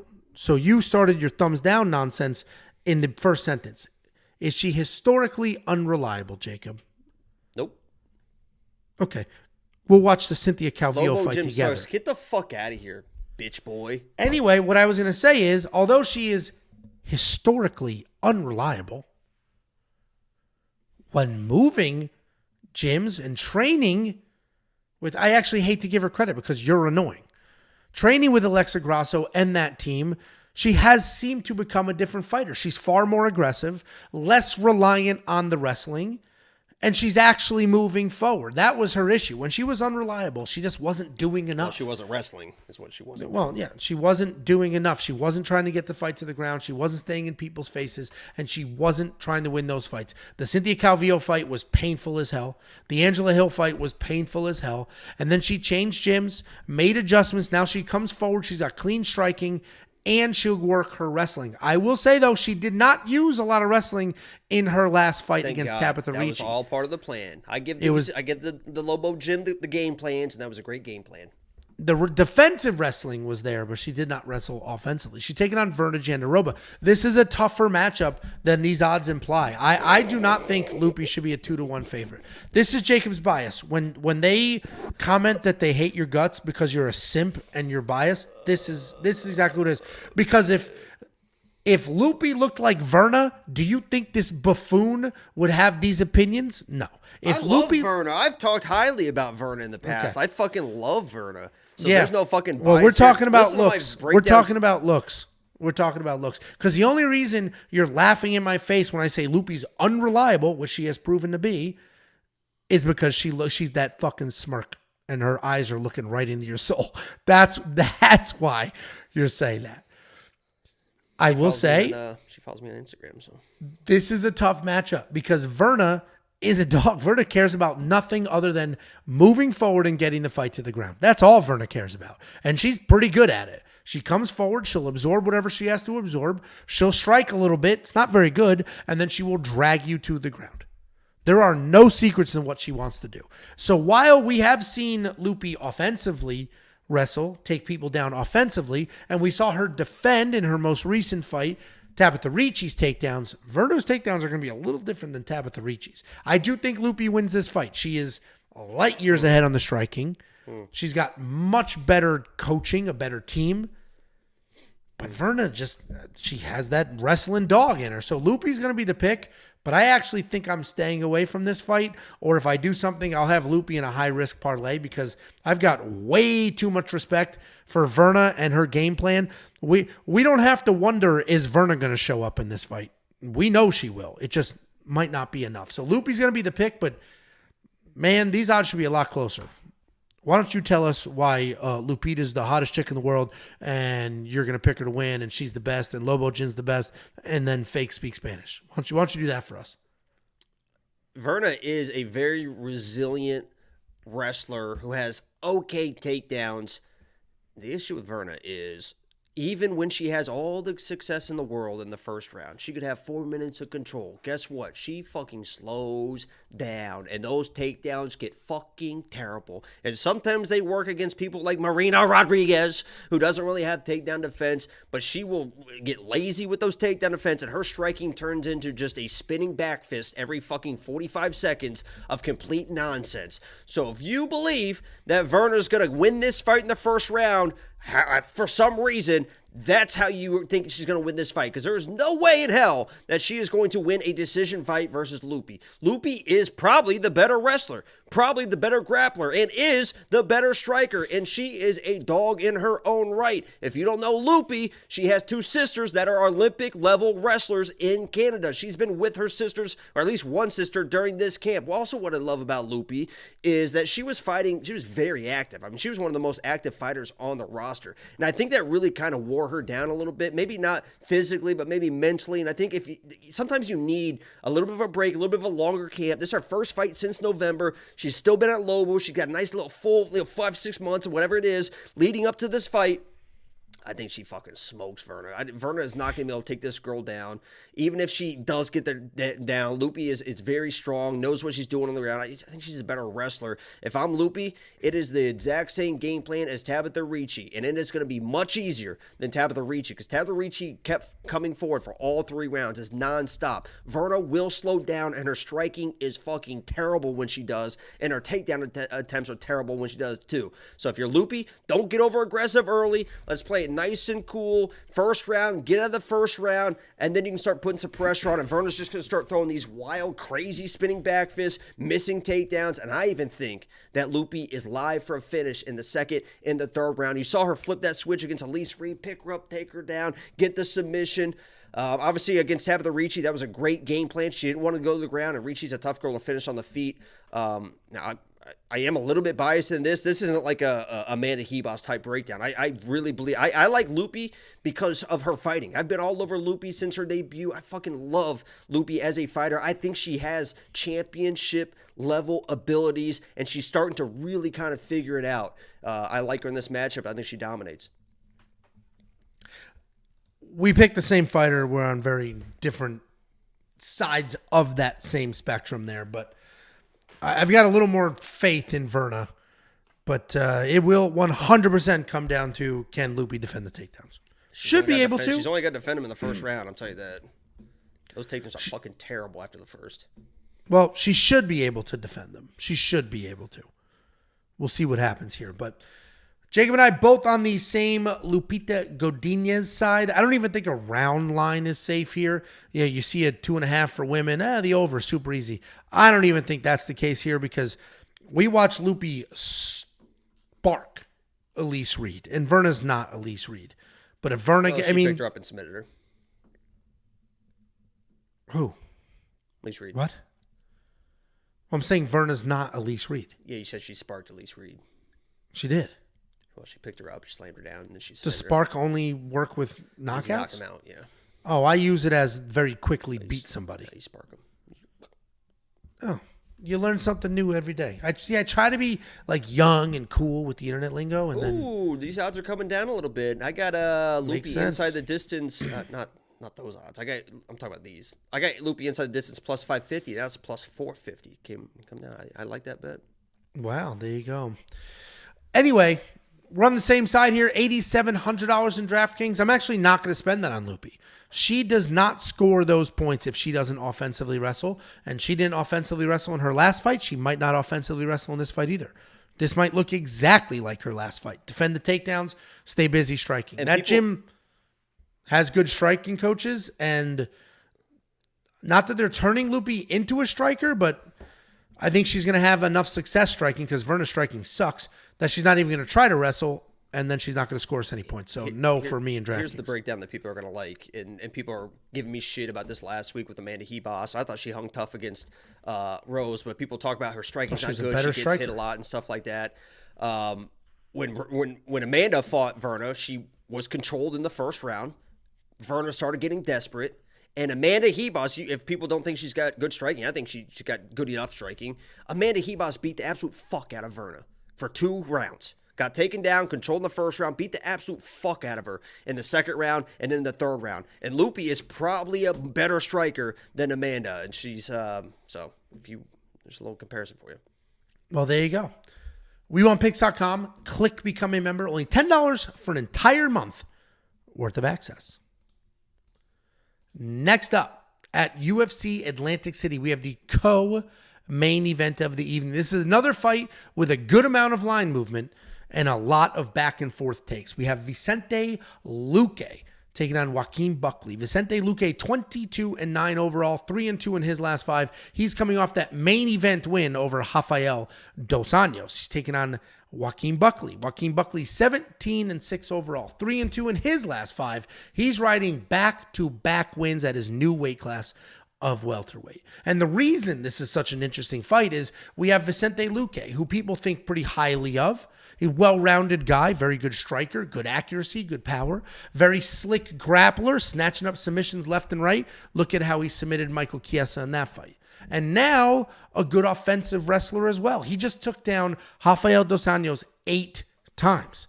in a main event fight where people thought Rafael dos Anjos was going to be the one initiating the grappling exchanges, and the whole conversation was, can Vicente stop the takedowns? Didn't matter. He got 8 of his own and pushed that narrative. So now, an even more complete, well-rounded fighter. Lots of finishes, but I wouldn't say an insanely powerful guy. He's just very accurate, very skilled, very well-rounded. Taking on Joaquin Buckley. Joaquin Buckley is the holder and probably will forever be the holder of the greatest knockout highlight of all time. I think it was it Impa Kasanganay who he did that to? And it was the best thing that ever happened to Impa. Why? Because then he got cut and won $1 million in PFL. Literally. It's weird. That's what I'm saying. Sometimes in life, it's weird how it works out. You think you take an L and you're feeling bad about it, and then it leads to something else. The dude's won a fucking $1 million because he got knocked out. Yeah, well, and literally Joaquin Buckley, that is the greatest knockout in the history of time. If you haven't seen it, spend 3 seconds and Google it. It's absolutely insane. And that is honestly Joaquin Buckley in a nutshell before. He was a guy that was just doing wildly athletic and powerful stuff looking for a knockout.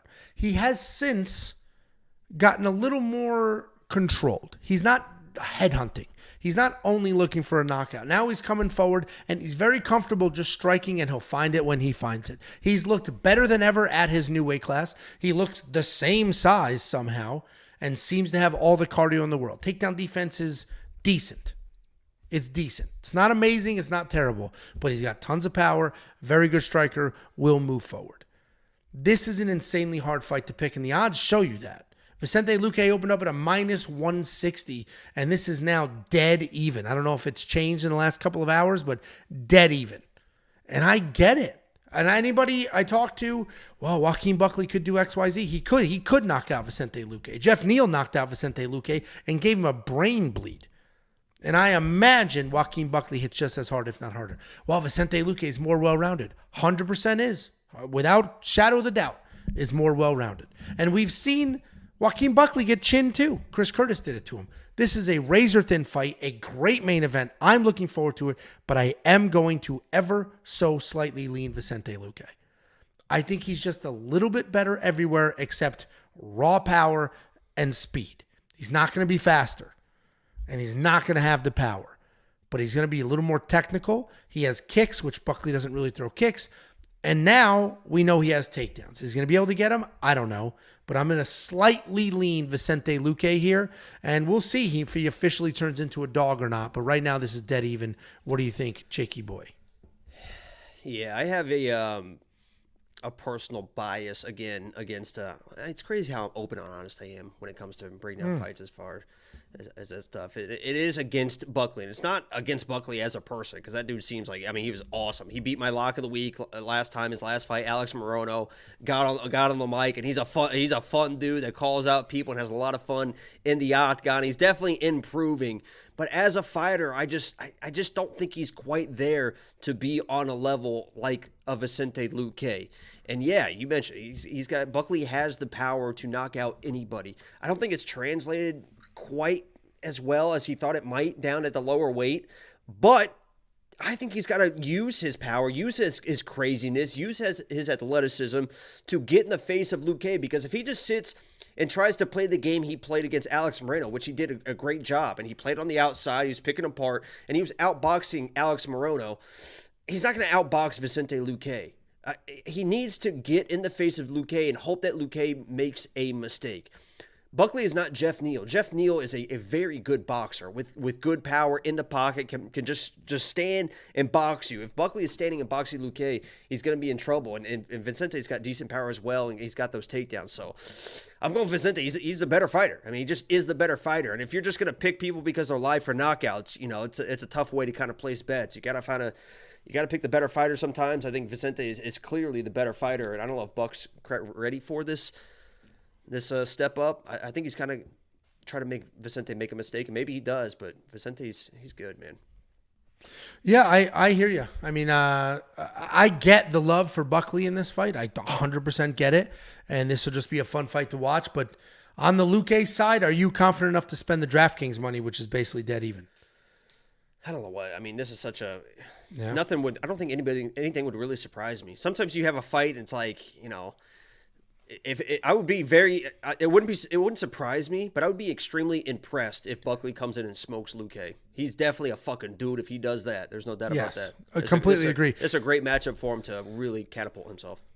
It's by far his toughest test at this weight class, without a shadow of a doubt. Vicente Luque, tried, true, tested. And I am a notorious Luque, I don't want to say hater, but underestimator. I've been screaming that dude is overrated for a long time. I picked Bilal to smoke him, and he did. Like, I have been screaming Luque's overrated for a while. But I do think in this matchup, now if Buckley was going to come forward and wrestle, I'd be a little more confident, but I was confident RDA to wrestle, and Luque defended those takedowns, got 8 of his own. So if Luque's last performance looked a little different, I wouldn't be as confident, but those 8 takedowns were impressive. And if he does a little bit of that in here, we haven't seen Buckley pushed at welterweight yet. Yeah, the fight went long with Morono, but he wasn't pushed. It wasn't a high-paced fight. And if Luque tries to work in a few takedowns and stuff and has Joaquim working on levels and trying to worry about striking and grappling, he might get pretty exhausted there. Sure. There you go. WeWantPicks.com. Click become a member at the top. It's only $10 for an entire month of access to everything. There's no packages here. It's $10. You're going to get the DraftKings Optimizer, the ownership projections, the line movement tracker. You're going to get all of our picks, our bets, our round line leans, the detailed data metrics and analytics, and so much more. $10 for 1 month. Oh, we have a couple of super chats. Luis Rodriguez from the last fight said, Loopy is looking into your soul. Verna looks into the future. Verna looks into 2 futures. Oh, I mean, thank you very much, Luis. Fruit, Angel Tavares knows what's coming. $10 super chat. He says, Angelo, please go easy on my girl Blanchfield. And I will do my best, but I think we established that I am just a bully. Who the hell is he? He? The hair. The hair makes it look like a... Focus. Oh. Just a sweet... There you go. Loopy's looking nice. Next up, at UFC Atlantic City, we have the main event of the evening. The second female main event of the evening in 2 events. And a lot of people are hating on that. This one is very, very different, though, because this is essentially a title eliminator fight. I don't know if that's been officially announced as such, but these are 2 very good prospects that are doing very big things in the division, and whoever wins this fight, in all likelihood, unless they win in the most boring fight in the world, will get a title shot. And I'm looking forward to it because we have a clash of styles here. We have very good grappler Erin Blanchfield taking on very good striker Manon Fiorot. Erin Blanchfield 12-1 overall. 5-0 in her last 5, riding a 9-fight win streak. She's taking on Manon Fiorot. 11-1 overall. 5-0 in her last 5, riding an 11-fight win streak. I mentioned Erin Blanchfield's a nasty grappler. That's who she is. On the ground, she's a savage. She's got great positions, great control, great submissions. Her striking's not terrible either. She'll come forward. It's a little stiff. She tries to make stuff happen. She pieced up Jessica Andrade. You're going to laugh in her face. She pieced up Jessica Andrade before getting the takedown and getting it done there. Are you laughing at me or a comment? I'm laughing at you. For saying her striking isn't terrible? Well, she pieced up Jessica Andrade. The biggest issue I have with Erin Blanchfield, despite having phenomenal jiu-jitsu, despite having, I think her striking's adequate. She's definitely not the better striker in this matchup, but it's good enough to get the distance close and to get her to the ground. The issue I have with Erin Blanchfield is her takedowns are not as good as they need to be for somebody with that good of jiu-jitsu. Now, she is not Mackenzie Dern. Mackenzie Dern has 0 takedowns. Like, they're just absolutely god-awful dog shit. She worked with Henry Cejudo. Mackenzie Dern's takedowns are absolute Henry trash. knew what he was doing there. Come train me. Come on. Fuck your wrestling. No problem. But Erin Blanchfield, she does have takedowns. She took down Miranda Maverick 5 times. Now, Miranda Maverick historically does not have very good takedown defense, but point being, Erin Blanchfield takedowns are not very good. They're better than horrific, but they're not very good. And she's going to need very good takedown defense because she's taking on Manon Fiorot. Manon Fiorot is a nasty striker. She's got power, killer instinct, laser pinpoint accuracy, and phenomenal fight IQ. She even works in her own offensive takedowns if she needs to secure rounds. Her striking differential is 6-3, which means not only is she not hit very often, she's got good high volume output as well. Her takedown defense is 91%. She sets a wide base. She's very strong, very heavy on the head, and keeps these fights standing. If Erin Blanchfield comes forward with those same trash-ass takedowns that she tried on Taila Santos, she is not going to get this fight to the ground, and Manon Fiorot is going to light her up. I think Manon Fiorot wins this fight. She will be my pick because I think that's literally exactly what happens. But with that being said, Erin Blanchfield, similar, this is where she is similar to a Mackenzie Dern. She's tough as shit. Not a quitter, will continue to move forward and is tough as shit. But like a Mackenzie Dern, she might just get her face absolutely mauled. Like Manon Fiorot hits very different, is very technical, very composed. Like Manon Fiorot is a different kind of beast. And even though her fight with Rose was a little closer than a lot of us thought it would be, Rose is 100 times the striker Erin Blanchfield is. I think Manon Fiorot defends the takedowns, wins this fight. People absolutely love Erin Blanchfield. I'm going to get a whole bunch of hate for that take. What do you think, Jakey boy? Like the stream if you haven't already, because we're about to go on a journey together. Because I'm telling you right now, I sat here, Angelo, and you know that I did last summer. Me and you breaking down fights as we typically do, week after week, time after time, time after time. If you know, Excuse me. And I said that I hate when you do the music. The I musical. fucking I fucking hate when you start singing and dancing and gallivanting around. I sat here last summer and I said, listen, we had a situation. We had a main event, a title fight, where we had a jiu-jitsu guy, grappler, coming in against a long, rangy striker. And I said, guess what, guys? This grappler doesn't have the takedowns. Doesn't have the takedowns. Not only does he not have the takedowns, he fucking gets hit on these entries trying to get these shit fucking takedowns. And that fight was Algeo versus Sugar Sean O'Malley. And this fight is Algeo versus Sugar 2.0. Now, Manon is not the dangerous striker that Sean O'Malley is. I'm not saying that she's quite on that level, but this is a carbon copy. Everyone in the fucking world sat here and told me, and I think you were one of them as well, Angelo, Algeo's just going to get, oh my God, that Sean O'Malley, he's just going to get everyone just assumed that Algeo was just going to get the takedown, get this first, backpack this dude, and all of a sudden people realized, and I tried to tell them, Algeo had 13 of his last 80 takedowns, something like that. Erin Blanchfield took down Miranda Maverick. Whoop-de-fucking-do. In the last 4 fights, I think she has 2 takedowns. She got some wins, and then she's winning these fights, right? Against Talia, the takedowns look fucking terrible. She's getting lit up. Thank God for her that Talia got tired, and maybe Manon is getting tired in that fight. You better fucking pray to God that Erin Blanchfield can survive to that 3rd, 4th, and 5th round and hope that Manon gets tired, because this girl Manon is going to be lighting her up. Erin Blanchfield also was getting fucking ragdolled by J.J. Aldrich. Manon Fiorot, for whatever reason as well, people think that she can't fucking wrestle, that she can't fucking grapple. Go watch that Jennifer Maia fight. Jennifer Maia probably doesn't have the grappling of Erin Blanchfield, but she's a much better striker. She's a bully. She has takedowns. And watch how Manon Fiorot fucking tossed her dumb ass around. Fucking hip tossed her, got her own takedowns, almost a fall. The second she got taken, that's what I love about Manon as well. The second that she got taken down, it is boom. I'm getting back to my feet. The second she is pressed against the fence, she is immediately digging on the hooks. She is circling out and getting back to space. She does not hang out on the fence. She does not hang out when she's getting taken down. And I think Erin Blanchfield is going to get lit the fuck up, just like Algeo, on every single entry. And it is going to be up to her to eat those shots, push into the 2nd, 3rd, 4th, 5th round. And I don't know if she's going to be able to. And you got to pray to God that Manon gets tired. Erin Blanchfield's takedowns are terrible. Manon is a big, strong girl who can wrestle. Just got her black belt as well. Obviously, if Erin, just like with Algeo and Sean, if he was able to get on Sean O'Malley's back and backpack him, he probably was going to he was going to win that fight. Guess what? He fucking couldn't. I don't think that Erin's going to get the takedowns. I'm a little bit of an Erin hater in the past. Seems like a great person, right? I mean, she seems like a bubbly, fun person.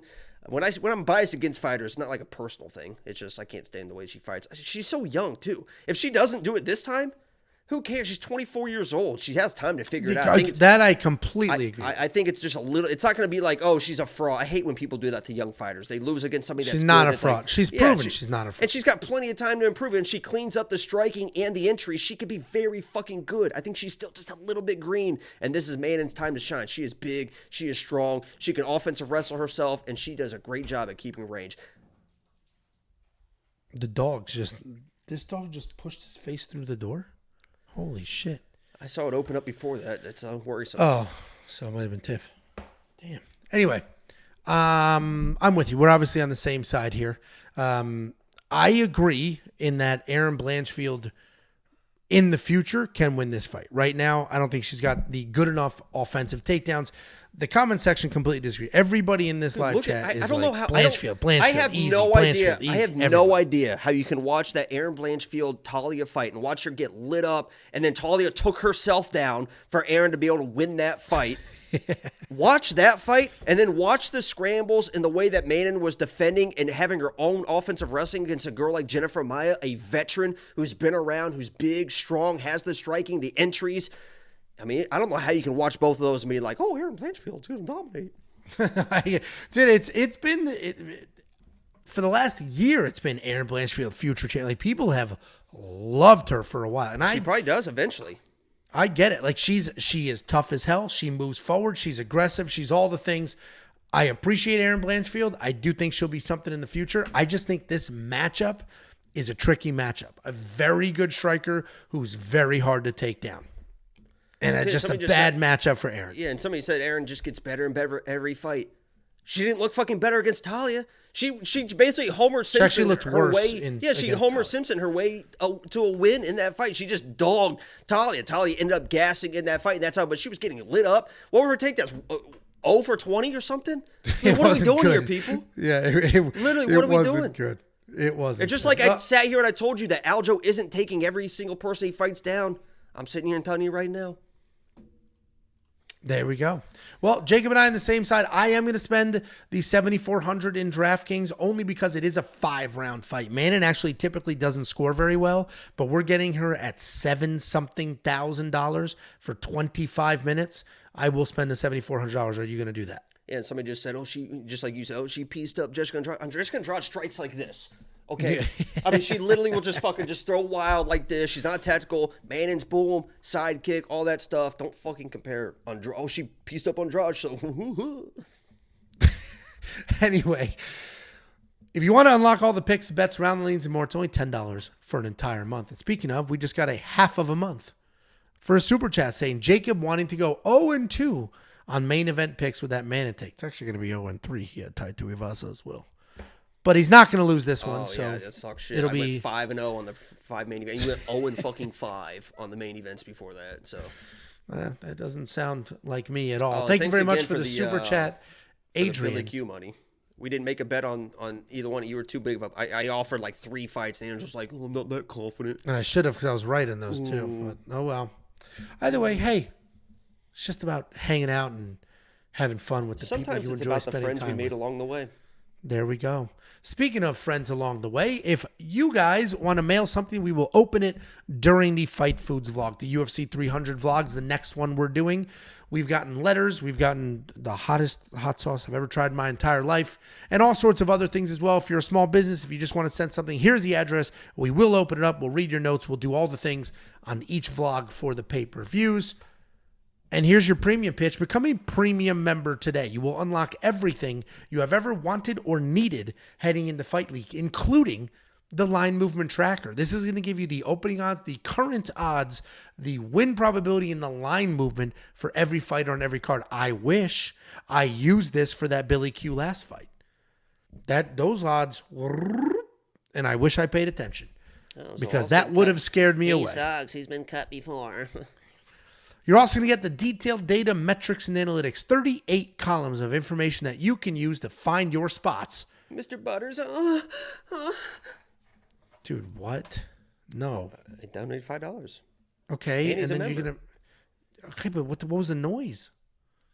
Sorry for getting excited, I guess. I mean, it's people like Mr. Butters that got me to the fucking apex, dumbass. I get it. You can get excited, but why'd you have to get excited with the sexy noises? Because when I get hard, those are the noises I make. You're going to get the DraftKings Optimizer. This will build DraftKings lineups for you, up to 150 lineups with just a handful of clicks. And we've got the receipts to show all of the money that premium members have won using these exact tools. And you're going to get more than just me and Baby Red. You're going to get Artem giving you PFL picks, Bellator picks, Contender Series picks, all the regional shows, as well as the UFC and the Pick Doctor. The Pick Doctor is an artificial intelligence that has been picking fights at a phenomenal rate. And somebody commented, go check the YouTube comment on my Quick Picks video.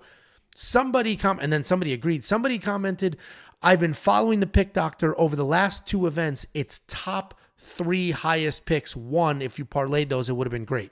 And then the follow-up comment from somebody else was, it was actually the last 3 events. So apparently the Pick Doctor is absolutely crushing it. You can unlock all of this and so much more for $10 a month, one package. It'll get you all the way to UFC 300. WeWantPicks.com. Just click Become a Member at the top. And don't forget to follow our socials. This costs you $0 whatsoever. You can follow Jacobs, and you can follow all the other ones on every single platform on this planet. You can follow me just like Cody Brundage follows me, Adrian Yanez follows me, Garrett Armfield follows me, Amanda Hebos follows me, Lubi Godinez follows me. I didn't get a follow from Zalal. Ouch. And that's the breakdown, guys. Thanks so much for hanging out. We appreciate every single one of you. And Jacob is back to live streaming on Saturday, so he'll see you there. Yeah, if you like this video, we might. I need a lot of likes on this video. We'll see. Well, the viewership was spectacular, cruising well over 500 the majority of the time. Thank you guys so much. We appreciate it.